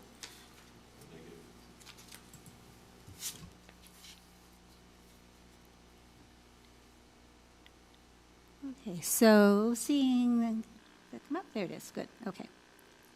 So that resolution also carries. So we have nothing then to reconsider, and we have no motions to rescind. And so that takes us to number 16, which is other business. And so members of council, or anyone this evening with remarks to make? Councillor Braddock shaking her head no. Councillor Trombetta, anything this evening? No. Councillor Riley, I'm going to jump to you so I don't forget, because you're in the middle of my screen. Okay. No worries, no worries. I don't really have much to say. I did want to make one little correction. When I was speaking with, I think his name was Jaden earlier, when I was trying to explain something, I don't know how well it was captured, but I think I made up a word or used the words encumbersome, and I certainly meant inclusive. So for those who are watching, who are still watching, I was trying to explain something to them, and I certainly misspoke. So there's just want to put that clarity out there. But otherwise, I have no other comments for this month. Okay, thank you. Councillor Chichok, anything this evening? Yes, Madam Mayor. I have a couple of things, and that is to echo the comments you made about the new high school. That school is amazing. I only wish it was here in West Lincoln. That's the only thing as they do could I. and the only thing that they could do better. And the opportunities that they are offering, I must say that the best possible thing that they are offering are 2 streams for kids that want to go directly on to university, or those that want to do the technology courses. The array of courses that are available that they can pursue seem endless. And the preparation of those children to further their educations is so evident in the work and the projects that we saw on display there. I was truly taken. Pardon me. And then the other comment is that you mentioned that Councillor Woodavine and myself have been with you at many events, and I would say that it's tough to come behind you in speaking, because you certainly do have a comprehensive way of outlining the events that you very carefully have and calmly have attended. But I must say that speaking behind you is nowhere near the task of coming before you in a silent auction. Because I can assure you that if you are bidding on anything and the mayor is behind you, you will not get that item. No. She is a true community supporter, but she's also aggravating me immensely as she outbids me on most of those items. Oh, anyway, that's just a piece of humor, but I do want to also take the time to take a moment to publicly congratulate Anne Marie Chichok, and you can call it a conflict, but I don't think so. She's my sister-in-law, but her lifetime achievement is in agriculture, and it's based on her work with 4-H children, and where she has helped to shape their minds and shape their thoughts about how they'll move forward, not just in the animals or the courses that they are taking right now, but to consider their future in an agricultural field. And that's not to necessarily be wearing gum walls and walking out in a muddy field. That's everything from research and laboratories and finding new species or seeds or ways to control weeds in a field, or to design equipment suitable for this new generation of farmer that is going to be very sensitive to global warming and disturbing the soil that their crops grow in. Truly, I see remarkable, pardon me, movement forward in those young people, and so congratulations to Anne Marie. Thank you. I second that again. She's done a remarkable thing. I'm just going to add to that, actually. In researching that evening, it was remarkable to me to look at all of the Google reports. And so as I went back, some of the kids, I'm going to call them, who are being recognized over 4-H banquets year after year, later on, as I got closer to the current time, they are now leaders. So I think the other thing that 4-H has done with many of those students has taught them to become leaders in the community in the areas that are of interest to them. And I think that our community gains from that more than anything else. So the fact that 4-H creates leaders can't be, it can't be understated at all. And Anne Marie has certainly been at the forefront of that. So, okay, Councillor Rayner, anything you want to add on tonight to anything else? Okay, thank you. So then number 17 is new items of business, and note that only for items that require immediate attention or direction from council and must first be approved by a motion to introduce a new item of business. So, Councillor Chichok, you have a new item of business? Yes, I do, Your Worship. And the new item of business to be introduced is regarding the renaming of the West Lincoln Memorial Hospital, noting the urgency and timelines and the responses required or asked by Hamilton Health Sciences concerning the manner. So I ask that this motion be put on the floor, and for that I will move that. I'm looking for a seconder. Okay, will someone second that? Councillor Broderick, thank you. All in favor? Do we need this kind of vote? Can we? Oh, we do have it. Okay, you are prepared. Thank you, Madam Clerk. So, an opportunity to vote on introducing a new item of business this evening. It's not there. Okay. Councillor Rayner, how do you vote? Okay. Why not? I worked for him. Okay, so we have a vote in favor of introducing a new item of business, so Councillor Chichok, you can go ahead. Thank you. Thank you, Your Worship. And before I go directly to the motion, I think that the preamble to this motion is that for about a year now, there's been many discussions at many levels of government, HHS and West Lincoln Memorial Hospital on their board and that of the Hamilton Health Sciences as to the possible renaming of the hospital. Requests to provide input towards the renaming were requested by West Lincoln Hospital Foundation, pardon me, and HHS recently made it very clear to the municipal CAOs of the 3 municipalities in our area, that would be Grimsby, Lincoln, and West Lincoln, that input was genuinely desired by HHS, but that the final decision would rest with the HHS board and that the board wanted only one name option from the 3 municipalities. Deadlines were set, but a number of extensions to that deadline for feedback to provide, to allow residents to put their feedback towards the name options the extensions were offered. Despite discussions about the surveys, methods, and eliciting feedback from each of the municipalities, no action has yet taken place. Surveying the communities has languished during the past 6 weeks, and West Lincoln can no longer wait for others to take action and lead the way to getting information from our constituents. Staff have determined that a survey should and would answer the question, but that the survey should be simple and ask, are you in favor of changing the current name of West Lincoln Memorial Hospital to West Niagara Memorial Hospital, yes or no? HHS Board was to consider the name for the new hospital at their May 18th meeting. In order to allow the efforts of our residents to be heard by the HHS Board, it is timely that this council bring forward a new item of business that would lay out the method of West Lincoln's determination to deal with this issue. And that motion I put before you now is that it is the desire of West Lincoln Council to support the naming of the hospital based on input from our community. And in order to gauge the community's stand, a survey shall be carried out between the dates of April 24th and May 10th through electronic and paper versions, with paper copies being available in the 3 library locations and the town offices. And that given that the township will be basing its decision on the results of the survey, liaison with the town of Lincoln and the town of Grimsby will no longer be required by our staff. And that once complete, the results of this survey be provided to HHS Board prior to their May meeting and to the West Lincoln Memorial Hospital Foundation. And that's my motion. I'm looking for a seconder. You got it. Are you seconding it? Okay, so Councillor Rayner will second that motion. Thank you. All right, questions or comments? Councillor Roderick, would you like to weigh in on this?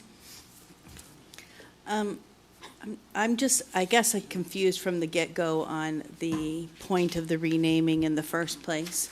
I think that, I'd love to see it renamed with some type of donation, to the hospital that would have, maybe made some sense around this whole subject. But I think I sit here tonight just very confused as to why it even has to happen in the first place. And I think that's... As are many of us. That's my comment. So my response to that would be that I think in the early days of the possibility of a new hospital, long before I was mayor, that was first being discussed somewhere within the foundation and some of the people who were involved at the time. And so then suddenly there was going to be a new hospital, and that was brought up again. So that's the issue. My concern is the fact that it has grown into a much bigger thing, for lack of a better word, than ever was probably intended by the originators. And so this for me is a way for us to say, we as council are not going to make the decision. Our decision is to support what our residents end up doing. So the question is very clear. I like that it's clear, because all they have to do is say, yes, I like the name, or no, I don't. And those are the options. If they say no, the hospital remains the same from our perspective. If they say yes, then it becomes our perspective, because that's what our residents are telling us through this survey. Remembering, though, and I think in the preamble that Councillor Chichok gave, we don't have a say. This is our input into the decision, because we're not being asked for 3 votes and the winner takes all kind of thing. We're being asked for input into one collective name, yay or nay sort of thing, that will go as Hamilton Health Sciences, and then they will look at whatever their board has to say and make a final decision. I would love for somebody with really deep pockets to come along and say, here's X number of million, and, this is what I'd like to do, because then it wouldn't put the onus on us. Well, and I think the cost implications as well, too, of a name change is something that weighs on me as well, that it's not just a, snap of a finger, we're changing a name, and maybe there's a sign that goes up. And that's why the deadline is in place, before the signage is actually created for the new hospital. I just think, the public needs to take that into consideration as well, too, while we're trying to make, good use of all the dollars that are coming in for the new build. A name change would be costly to do. So, yeah, that's you. really my comments. Okay, Thank you. Thank you. Councillor Trombetta. I think everybody should weigh in. Yes, and I see Councillor Riley had his hand up there, too. Yeah, we won't leave him out. I got mixed things. I believe that the name should stay the same. I don't think anything should be different about the name. To be honest with you, I'm going to speak frankly. I think it's shame on HHS for not coming here to present to us. No, if we'd had a tri-council meeting, which we did not want to take Madam part Mayor, in. that is a word I don't even want to hear. I don't Okay, either. I'm I'm just sorry, tell- Madam Mayor, and I won't be a part of that. And quite frankly, I don't need to think that word needs to be used No, in this but chamber. I'm just telling you, that had been... Madam Mayor, I'm just giving my comments. And I'm finishing my sentence, Councillor. Madam Mayor, but if you don't let me finish my comments, how there's no need to defend HHS here. I'm They've not. came here before to request money on multiple occasions. Now, we've had Rob McIsaac come in here presenting multiple times when the hospital was here. Shame on them for not coming here to let us at least know what is going on. They had the opportunity to present to all 3 municipalities, which they could have. That's all I'm saying. We have donated largely as a community to that hospital. I'm quite sure back in the day in 2002, there was $1 million I heard at one point with interest accruing back in the day. And I just find shame on them. They should have at least came here and made a presentation to the various municipalities that have various constituents that are concerned, or give us something that we can send out to our residents for a naming or something. But unfortunately, they're putting the hospital up, and it's political, and they're going to do, and no matter what we say, they're going to do what they want. So I just would like the name to remain the same. That's me as a councillor, and I know my constituents would like that too. That's it. Thank you. Your constituents will have a chance to say, and I don't want to predict what they will say. I think it's up to each individual person. I will just say that I don't think that it matters as much to Hamilton Health Sciences what the name is, because they are just giving the opportunity to do that. And so the opportunity they were trying to create was that they would speak to all of us at the same time rather than 3. So that was my point. That's all I was trying to say. And in that regard, I will say, having been sitting on that committee for the last 5 years, if it were not for the leadership of Hamilton Health Sciences and the expertise that they have within their organization, we would not be getting a new hospital at this point in time. It took a lot of local people pushing. I don't deny that. And you're right, it was political. But it was the expertise of their staff that led us through the process that got us to this point. And it was their staff member who's been very involved in that, who was reporting in the meeting that I alluded to from Wednesday night, where they are maintaining, working with Don Ellis, the on time, on budget presentation of a new hospital. I just think we're lucky that we're getting a new hospital. and, you know, the perspective is our way of dealing with this rather than our council voting, and some people in our area, our municipality saying, oh, well, I would have liked the new name, and we decide, or vice versa. I just feel that this allows us to say, we will support what our residents say, which is a better move, and it allows them to have input. So anyway, that's it. Thank you. So Councillor Riley, to you, please. Thank you, Madam Mayor. I guess just to back up a bit, so you mentioned there that you don't think that they see that this matters, and so No, I would say it matters disagree more there. to us as it's escalated. It matters more to us. So the people that are sitting in any of the meetings that we have, and Rob McIsaac is no longer on that board. There's a new chair.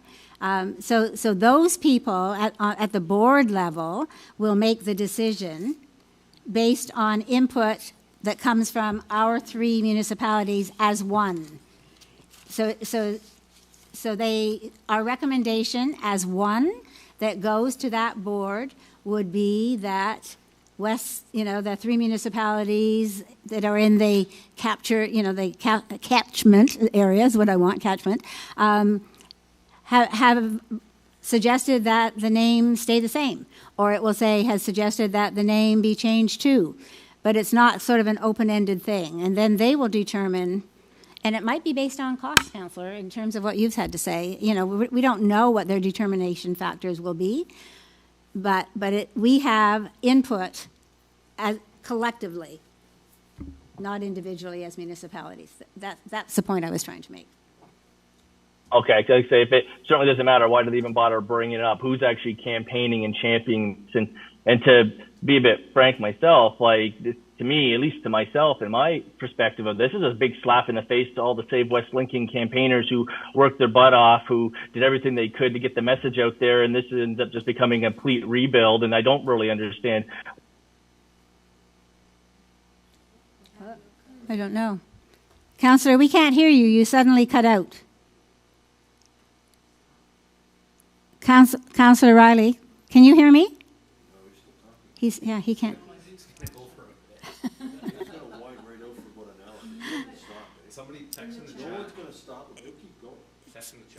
Can someone let him know that the last minute we've not been able to hear him?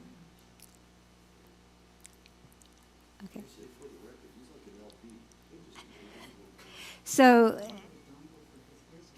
I don't know. He's still talking. Okay. Does he look up? Councillor? I don't know what he's saying. He probably wonders why nobody's. That's what I think, text it. So, you can text them to Zoom.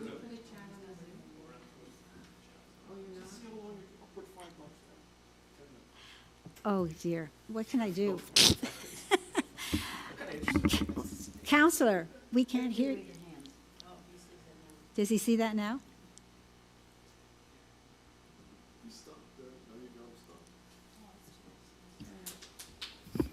Can you hear us? Can you hear us? Councillor Riley, can you hear us? So after he asked his first part, and we kind of responded and clarified that, we've not heard anything else that he said. He needs to know that. So we're not sure what's going on with that, but it's showing that he has a weak connection. I don't know. I wonder if it's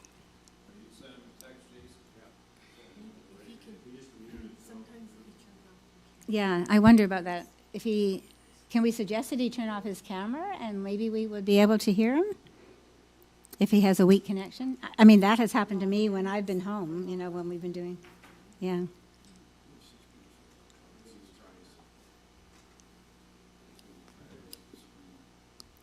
Okay. But at least he's aware that we've not heard a lot of what he said. Thank you, Councillor.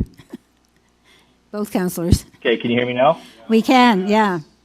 Yes. Yeah, okay. So where did you lose me? Oh, gosh, almost right after I answered. Yeah, so you went on probably another 3 or 4 or 5 minutes, and we were trying to signal you and let you know, and I was doing a timeout, and anyway. Okay, it might be my headphones, and so I'll try to hopefully trim that back. So all I was saying is, I question maybe I'll start with this. I certainly support the name, what it's currently at. What I mentioned before was that I have concerns around the handling of it. I feel like a big part of the issue is no one was really calling for this. I feel like this was a slap in the face to all the Save West Lincoln Memorial campaigners that we had out there that were working their butts off to get the message loud and clear. We had signs about it. At no point was a name change being pitched. To some extent, this becomes a whole new, basically it's no longer about saving the history and the significance of the original hospital. It becomes a whole new hospital and with a new name and new identity. And I don't really get or resonate with the whole movement of rewriting or destroying historical significance and labeling of what we've had in the past there. I guess the other part I wanted to mention is I look at this motion before us, and I just find it hard to believe HHS hasn't already made their decision. They were ready to move forward without consulting with the municipalities, and if it wasn't for the local media kind of calling them on it and kind of keeping them in check, I don't think we'd even be having this conversation today. So I find it hard to ask our community to go forward, put their time in when I don't believe for 1 second that it's going to be valued, when they can't even find the time to go meet each individual municipality to make their message heard or the reasonings heard. They want to cook up a tri-council meeting so that they can make it convenient for themselves because No. I said that. I don't think they were ever invited to come to individual council meetings. That was not part of it. But I will say that the mayors have not been part of the meetings, but our communications people have been working with the communications person from Hamilton Health Science, trying to figure out the best way to get input from residents. And so some of those meetings have been going on. Some have included CAO, some have not.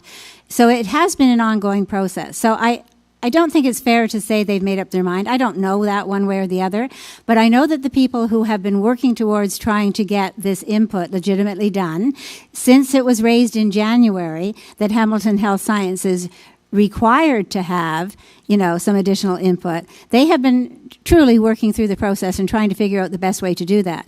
Each of our platforms are different, so each municipality wasn't able to just automatically say, oh, we'll do such and such. They've been trying to work out a way to do it together. That hasn't always worked. Anyway, needless to say, the resolution before us, we're not supposed to be saying what we feel, what we don't feel, in terms of trying to influence what residents, how they vote. I think that it should be our position that we say we will stand behind the democratic process, and whatever our residents say, that will be our position.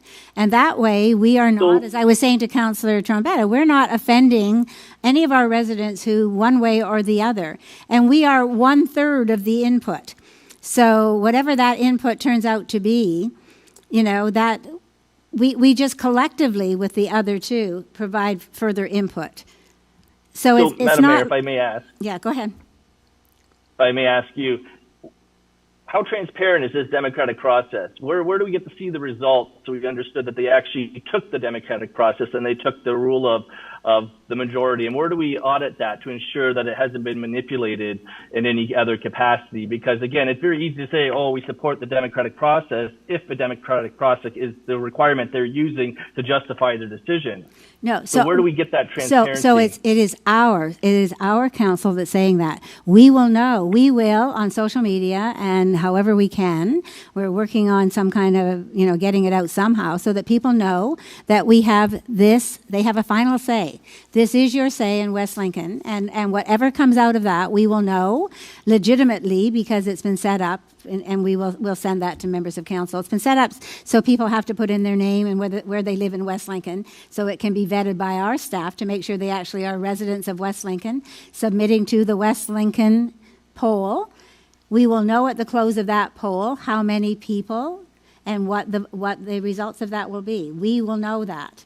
And that will be what we submit So all we can be responsible So, for Madam- is our part. We can't hold another municipality's feet to the fire, nor can we hold, the hospital, board. We can only assume that they are also just as concerned about, following through on a proper process as we are. So, Madam Mayor, how many people have you heard from in our community that have come forward to express their concerns around this? Very, very few in the last 2 months. I've heard from zero. I've heard from zero people, and I'm in the largest ward for population wise. I've heard from zero people who've expressed concern or expressed the need for a new name. I've had general conversations with people, but no one's come out of their way. No one's emailed me. No one's called me specifically to tell me their concerns around this. So again, I really don't understand why we're doing what we need to do when in the end we're going to have 15 people put their name forward, hopefully more, and what's it going to resolve?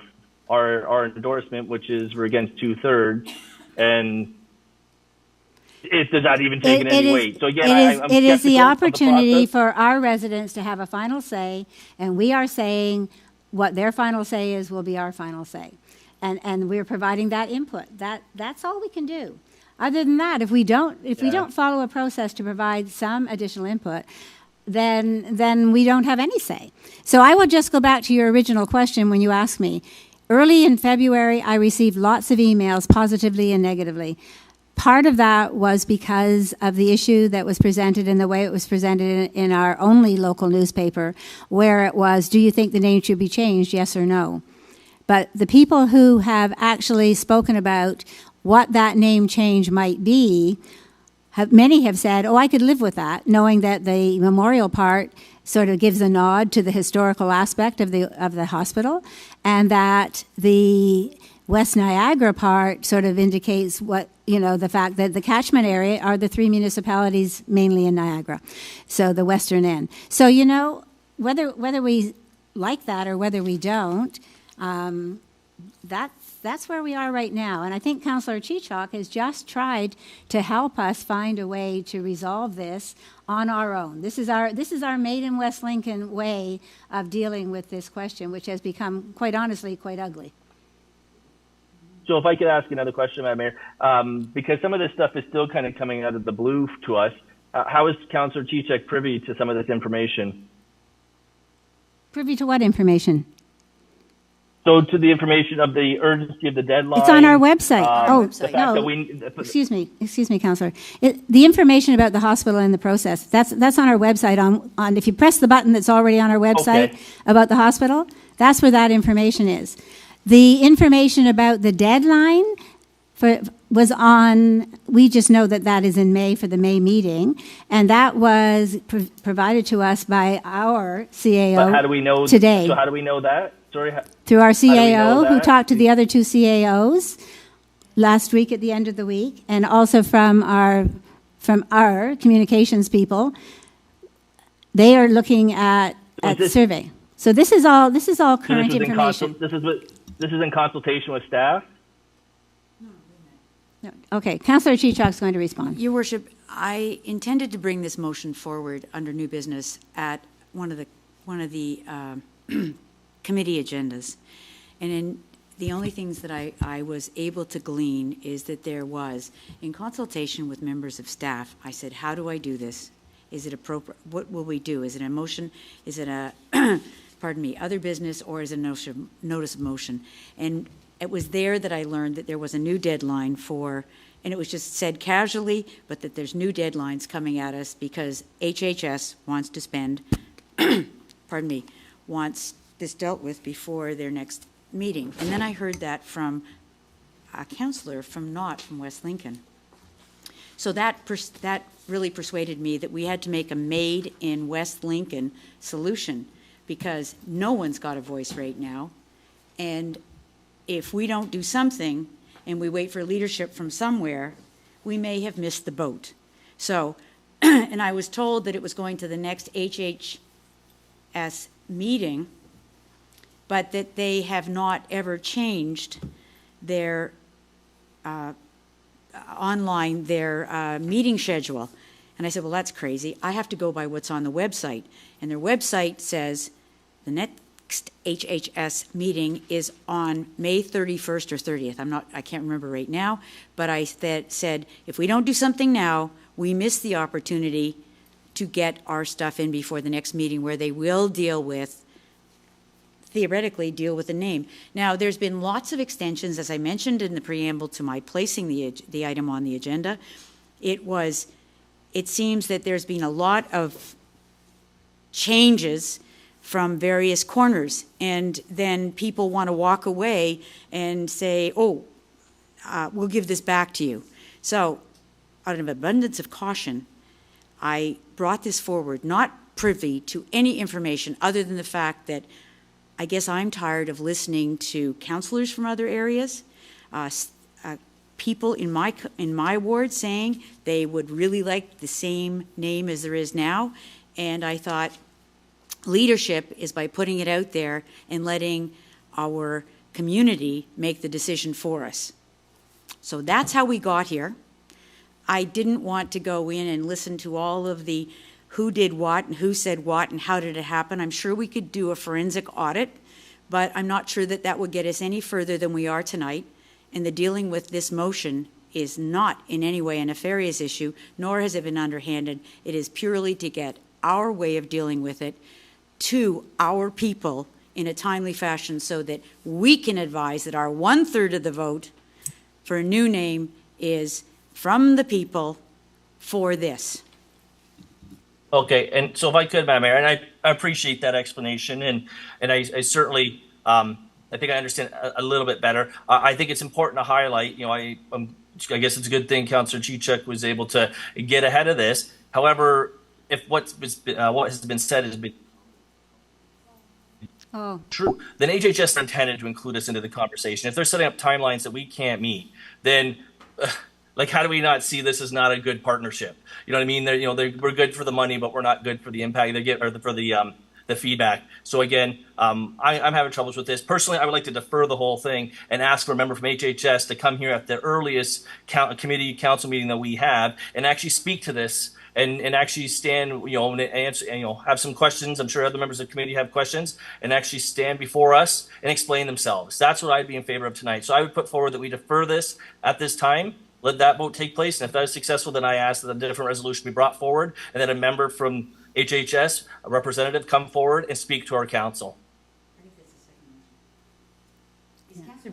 Madam Mayor, is Councillor Riley asking for a referral motion back, or? Deferral. Okay. So defer the motion in its entirety, is that what you're asking for? Correct. So that would stop the discussion. Yeah, so go.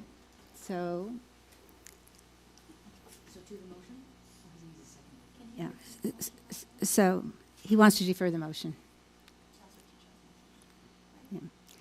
So first of all, we need to know what the motion is.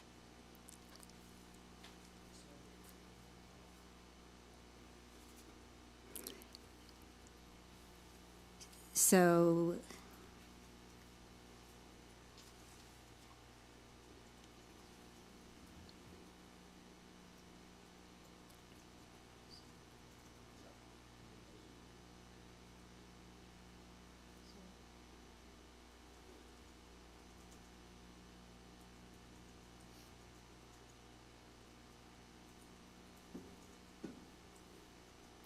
to a future. So, Councillor, I'm just going to double check. You're saying you said a future council meeting? Committee or council meeting. So it would have to be the admin meeting, I would think. It would, like, if they could bring it as early as our planning meeting. I don't think we have to stick strictly to admin if that was more convenient for them, or it could be the admin meeting. I just hope we have planning before we have admin. So, Madam Mayor, if I may just interject here, just to get some clarification from the councillor. What I have right now is that the item regarding the renaming of the hospital be deferred until such time that Hamilton Health Sciences is able to come before council to provide a presentation. Is that what I'm hearing? Is that correct? That is pretty much it, yes. Okay, and I have not indicated what meeting because at this point We don't know. We don't know the schedule. So Yeah, we don't, do we have someone to second the resolution? I'll second it. Okay. What I said, they should come. Jason seconded. Shit, that's what I said in my first statement. They can even do it by Zoom. I don't know why not.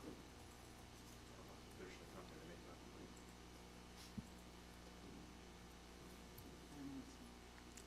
He said they should come. I think that we should, if Councillor Trombetta wishes to speak, he needs to say it for the whole. Sure, I will say it. I just said it, it's couldn't hear you, what I Councillor said at the Trombetta. beginning. They should have, like I said in my first statement, they should have presented to us. They can present via Zoom. You know, the hospital staff, they have well-paid staff there that can come do a presentation to our council. Even via Zoom, they don't even need to come here. Technology has made wonders of this world.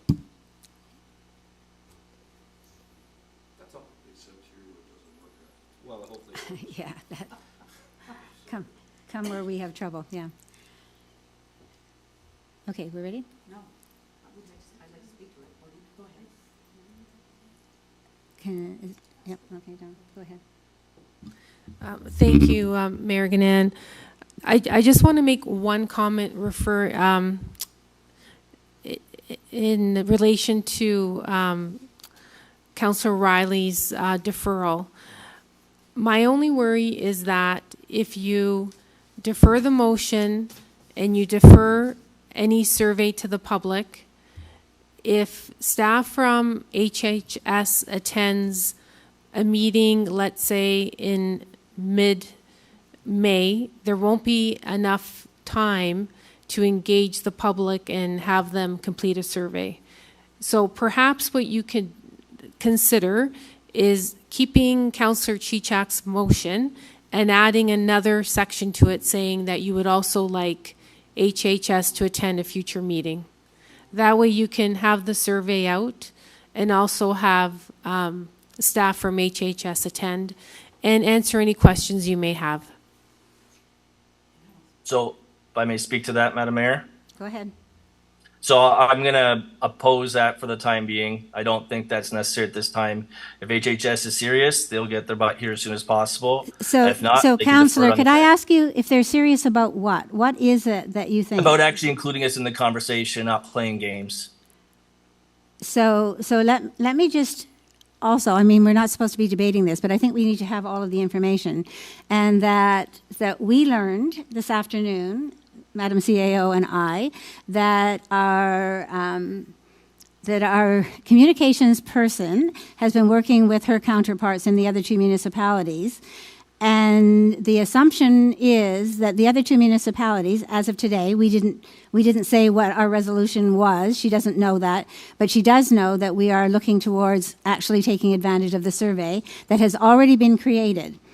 So if the other two municipalities, in the meantime, go ahead and put out their surveys before their meeting or before whatever they're going to do, just so that as the survey moves forward, as Councillor Chichok indicated, within the next couple of weeks, that might, if we don't somehow have our survey going on, that might eliminate West Lincoln residents from taking part in a survey before they learn of any results that could potentially be coming from the other municipalities because of the timing. If you look at the calendar and you actually look at the days of the week and what's there, we looked at that pretty carefully when we had our meeting this afternoon with Beth, and the reality of making that all fit together smoothly is very difficult. I don't want West Lincoln residents not to be part if the other two municipalities are opening surveys sometime this week, next week, whatever. I don't want our residents to feel like we're just following the others. I would rather, quite honestly, be saying this is what we have opted to do to garner input from a public. And that doesn't have anything to do with whether Hamilton Health Sciences comes or not, but has to do with how we're treating our residents.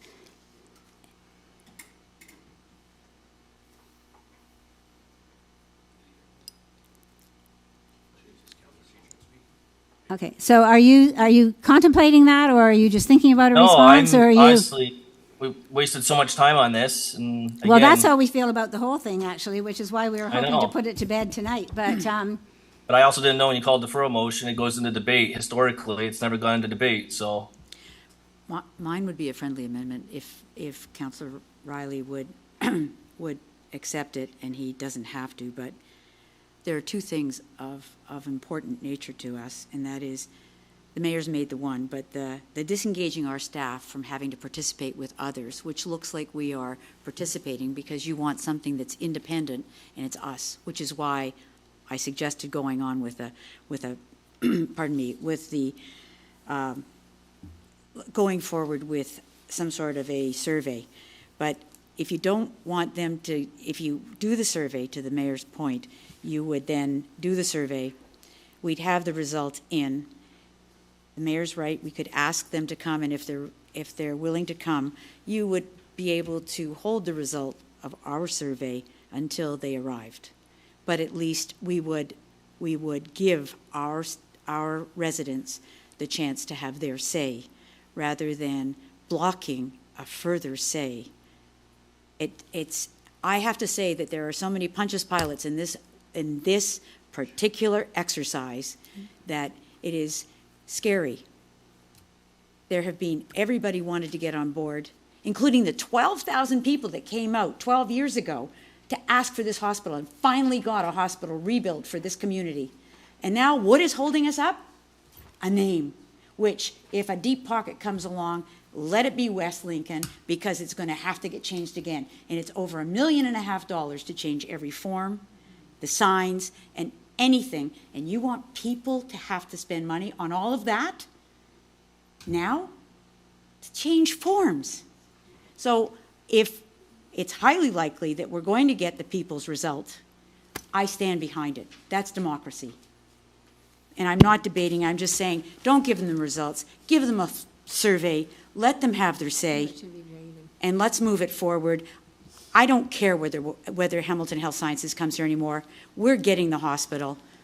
Let's just get it named.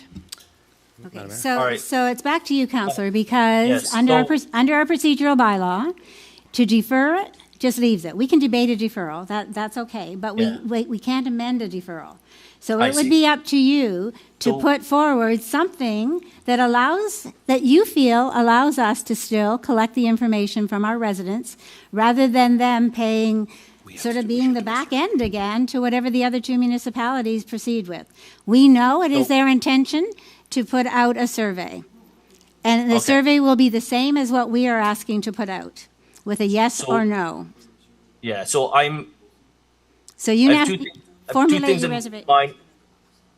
I have two things in mind. Something the council just mentioned definitely resonates with me. I think there's an opportunity here to be able to still do the vote, or do the survey and hold it back until we have a presentation from a member from HHS, which should find more than enough time within the next 2 to 4 weeks to get out here. So I'm certainly in support of that. The other part I would like in this, if I can, and I think it's somewhat relevant, maybe not, and the clerk can confirm here, but I kind of want to put this tri-council nonsense to bed. I don't want staff communicating. So we've done that anything already. related to the tri-council. We've I done want it. that. Counselor, I'm going to interrupt. We've done that already. We've stated that before. We made sure that after the information came regarding our council, we told the others that we were not taking part in a tri-council meeting and that it had nothing to do with the naming of the hospital. At the meeting on Wednesday night, I told them we were not taking part in a tri-council meeting, but it has nothing to do with the naming of the hospital, but rather an experience that we'd already had that we were not happy with. And so, Okay. so that has nothing to do with this anymore. That doesn't need council direction. That is just No, they're not going to no, harass staff or we did not, harass we did not have quorum, so Okay. that said that we were not attending. And so, Okay. so we confirmed it. We needed to do that last Friday because the clerks were still trying to find a date that would work for everyone.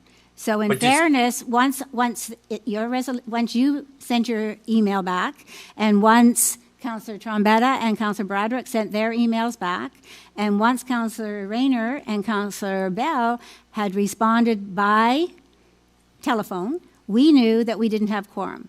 Well, you did, but But my direction to our clerk at that point in time was, in fairness to the clerks who were busy trying to put this together, find a location, arrange for food if necessary, all of those kinds of things that go into any kind of a meeting, I said, you need to inform those clerks that we are not taking part. Okay, So that's the end. I'm just clear, so we won't have to ever worry about that topic ever again for the remainder of this term? Nothing to do with this. I can't I'm imagine. not too focused I can't just even on imagine the there'll be hospital. another one. I'm just talking but about, I there's don't want nothing staff to further have to to do work. with the hospital at all. We have enough stuff for staff to worry about. We don't need other municipalities trying to pressure them into hosting some kind of tri-council meeting and sucking us into their game. So I don't want to see staff in that situation. That's a dead issue. That's been dealt with. Okay. And Hamilton Health Sciences know as well that the reason we're not attending that meeting, because they had been invited to that meeting, the reason that we are not attending that meeting has nothing to do with the naming of the hospital, but rather a past experience. And I didn't go into detail with that. I just said that it was not something that we were prepared to do. Okay. So if we could add, so to go back to what we were just talking about, I'll withdraw the deferral. And if we can add the friendly amendment of requesting a HHS representative at the earliest committee or a council meeting, again, as early as planning, if that works for them. If not, could be a min or a council that month. However that works would be, and however the clerk needs to word it, I'd be content with that for the time being. So does that mean then, Councillor, that you are prepared to add what you've just suggested to Councillor Chichok's original amendment? Correct. Okay, so the withdrawal has been okay. That simplifies things, thank you. And I think we've reached what we want to do.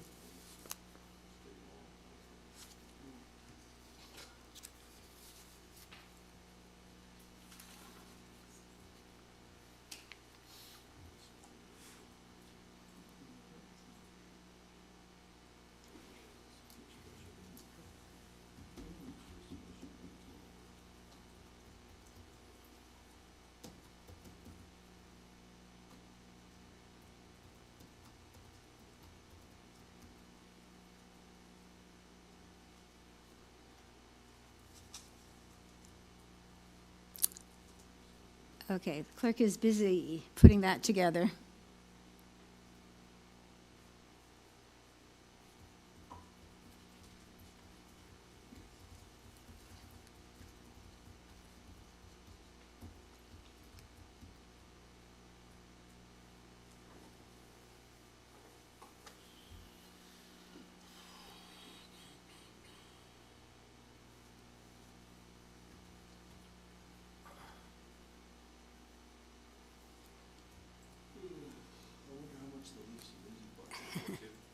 Is that what the score is? Okay, it's coming up, Councillor. Okay, so Councillor Rayner, you seconded the original. Okay, so are you prepared to also continue to second that now that the amendment's there, the additional? Okay, so the clerk will put that up in front of us so that you can see the resolution in its entirety. Do we need, since it's been changed before, do we need to do that? We can just vote on it, right? Vote on that and then. Okay, so this is the amendment, so we're voting on the amendment. So you're voting on the amendment, and then we'll vote on the original motion as amended. Well done. Good. Okay, and so the amendment is up. We voted on that. And that passes, and so now that's our amendment. Now the original motion as with the amendment added. Yeah, this will take a minute. Hopefully it comes up again, Mike. Good, very good.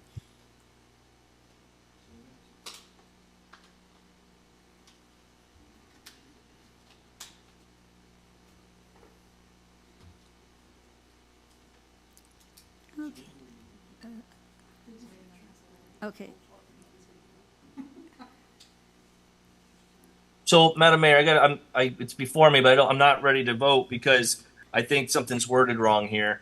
I was under the impression that once the results are completed, that we would hold them until the presentation and then we would present them. Well, so what we added was your addition to, I Correct. think the details of that probably can be worked out. Essentially, what we're trying to do is ensure that we still take part in the polling. Is there Yes. anything there that? Yeah, yeah.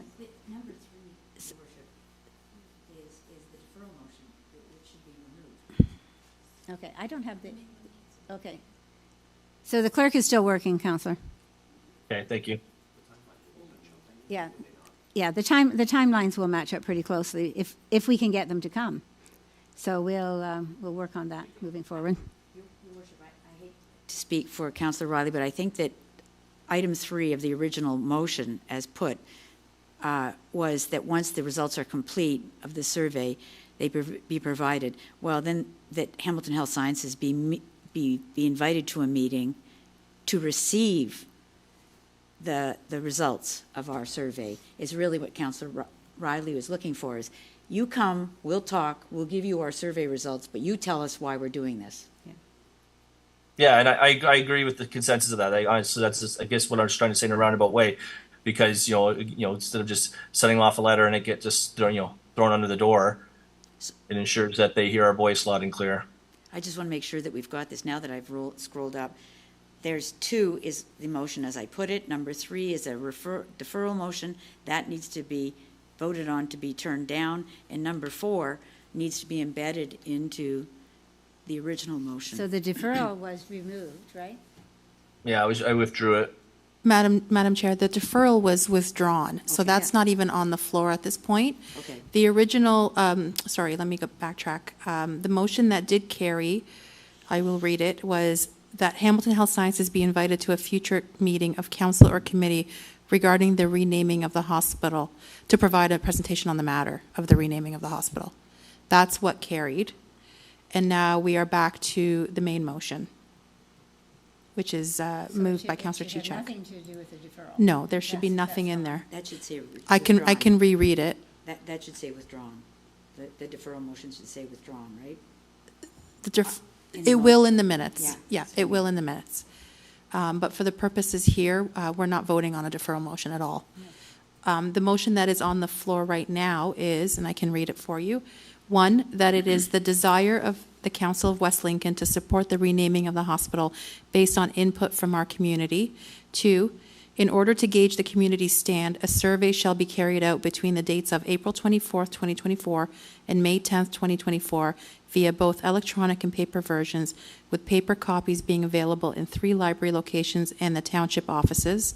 3, that given that the township will be basing its decision on the results of the survey, liaison with the town of Lincoln and the town of Grimsby will no longer be required. That's right. And 4, sorry, that should be number 4, it's number 3. 4, that once complete, the results of this survey will be provided to the Hamilton Health Sciences Board prior to their May meeting and to the West Lincoln WLMH Foundation. Okay, so we don't have to be specific about whether that is provided in person or not, because we need to provide it no matter what happens moving forward, right? Counselor? Madam Mayor, I thought Councillor Riley was suggesting that we do not tell them ahead of time what the results of the survey are unless we feel it's necessary at the time they are here. Is that not correct, Councillor Riley? Yeah, I Well, was we kind don't, of. so all we're saying is we're going to Why tip our provide hat it. before? Yeah, I think it's worth having a chance to see if they'll come out and meet us before. Before I'm we not saying tell that we don't ever hand them over, but why if we go and give them the results and they drag us along, they might have no reason to actually come and speak to us and present to Exactly. us. So So, Don't give it so away. I thought that when Counselor Chichok spoke with you, Counselor Riley, that you wanted to be able to present those results when they come. Right. That And should, that's- depending when they come, if they come to planning, say they say, okay, we can come to that planning meeting, the survey won't be, will just barely be closed, and there won't be any time for tabulation. In fact, it wouldn't even be closed. If they come to Correct, admin, the survey will be closed, but will there have been time for tabulation? We don't know, depending how many people take part in that. So we're not committing, we're just saying that we're going to provide it. We have that to makes provide sense. it, or we won't have input. Yes, no, and that makes sense actually, because if they only can come one of those two meetings before the thing closes, absolutely, then obviously we wouldn't have any results to Yeah, report so on. we still have to indicate we're passing them on. But it's We don't have to indicate where or when. It's a clear understanding Just before, right? Just before. once we have them, But that's Madam, okay. Madam Mayor, you've got provide there, but you've also got prior, so why not say provide and say at the May meeting? What May meeting? Well, if they're Or by coming to or the May meeting. by their May meeting, maybe by. Yeah. I think the wording is just to make sure we don't know what meeting, when. That's just what I was But I saying to the just don't want them counselor. coming to the meeting already knowing the results of the basically referendum that we've had in this township right now. We should be telling them when they're here, so that they do come here, so that they have a reason to come here and hear it. Instead, they could Okay. just bow out. Our CAO would like to speak. Go ahead. Thank you, Mayor Ganan. I think what would work is once we know the date that HHS will be attending one of our meetings, we will have a staff report that evening that gives the results of the survey. That way the public can see the results, council obviously, staff from HHS, and everything can be discussed at that meeting. We're all good? No, at our meeting. Oh, okay. Are we good? Everybody finished the last question? Counselor Chichak, you had your hand up at one point. Were you going to say something similarly, or did you have another point you wanted to make? You're No. fine? CAO has more than adequately responded So to does the this change concerns. anything on this? Okay, so no, it doesn't change the resolution.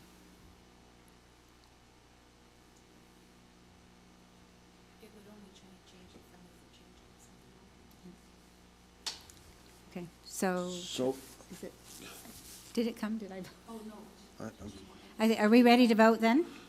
just clarification one more time, please. It says number 3, which is actually number 4. Once complete, the results of the survey will be provided to HHS prior to the May meeting. You still want to tell them, To their meeting at the end of the month. Not our meeting, their meeting. HHS Their meeting. At the end of the month of May. Not our meeting, their meeting is what the indication was. Their May meeting. We have to let them know. to their meeting, yes, okay. Yeah, so their board meeting, maybe it should say board meeting to Yeah, clarify that would that. be better because, Yeah, it could say board meeting. Well, it does say board.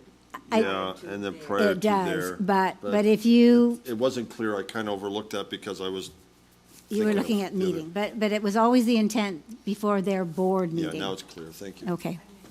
Okay, so that So you edit's added been made? board? Yeah, So many Yeah. boards, and now it's blank. Okay, it's not funny, okay, okay. please, okay, so open the vote, please.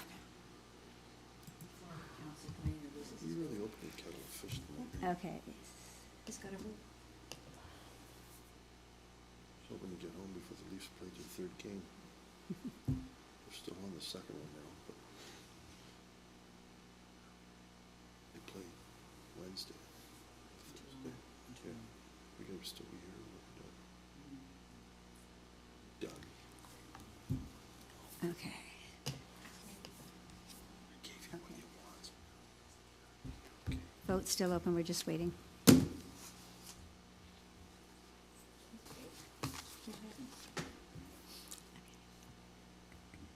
I didn't vote? Oh, I'm sorry, I did. Yeah, your vote's in, I think. Got everybody now? Okay. Okay, and that carries. Thank you.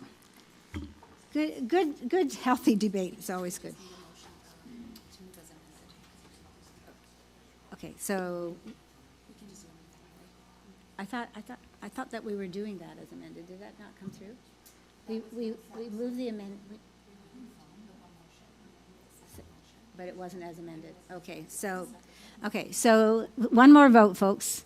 So now we have to move the entire thing as amended because we have moved the amendment, we moved the original vote with a couple little changes. Now we need to just move it as amended, according to our clerk. So you're going to vote again, hopefully.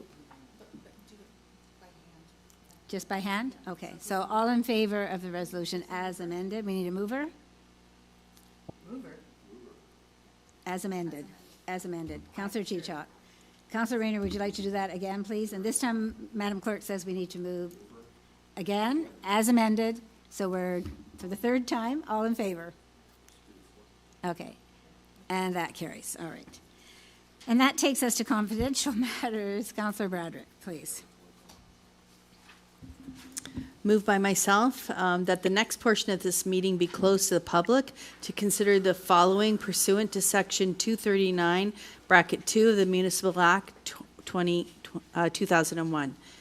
18.1, Interim Chief Administrative Officer and Treasurer Donna D. Philippus, minutes of settlement dash employee, applicable closed session exemption, advice that is subject to solicitor-client privilege, including communications necessary for that purpose, personnel matters about an identifiable individual, including municipal or local board employees, labor relations or employee negotiations.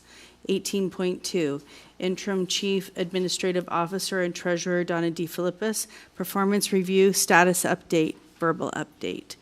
Applicable closed session exemptions, personnel matters about an identifiable individual, including municipal or local board employees.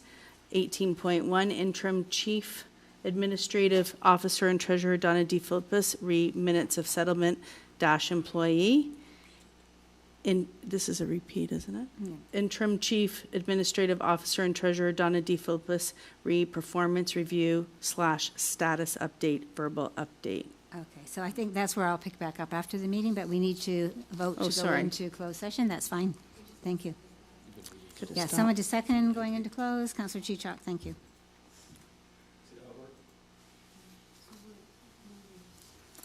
Okay. Yeah. Okay. And the vote is there. Thank you for coming, Councillor Woodavine. The vote to go into close, everybody needs to. Okay, so that carries. So we are going to move to the South Grimsby Room. Some of you know, some of you don't know. We're doing that so that we don't have the technical issues of using our microphone and Councillor Riley not being able to hear. Councillor Riley is going to call in, as you have done in the past, Councillor Woodavine, using the extension and being on speakerphone in the back room there. So.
Thank you. So we're back in open session.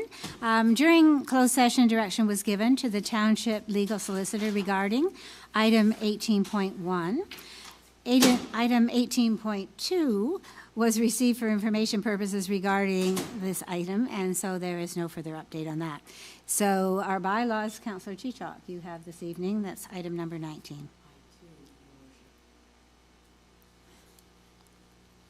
You've lost them? Do you want my paper copy? No, I've lost my paper copy. Oh. To have left. Okay.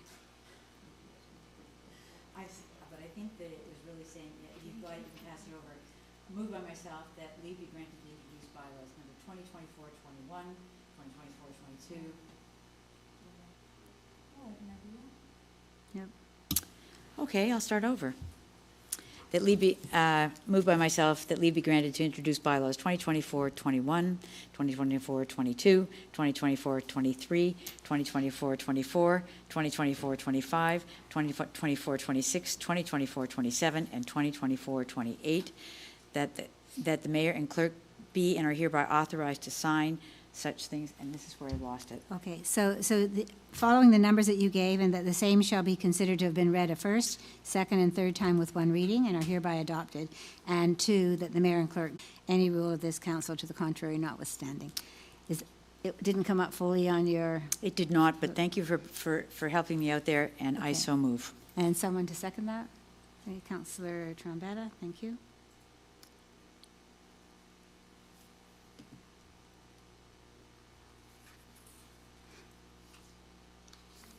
Okay, the vote. Oh, mine's gone. Mine disappeared. So I'm in favor, I'm sorry. I didn't come back to that.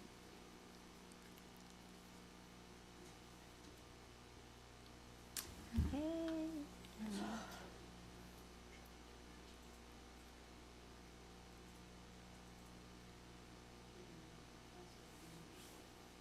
And that carries.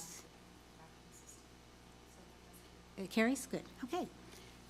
And so then that takes us at 9:38. I declare this meeting adjourned. Amen. Thank you, everyone.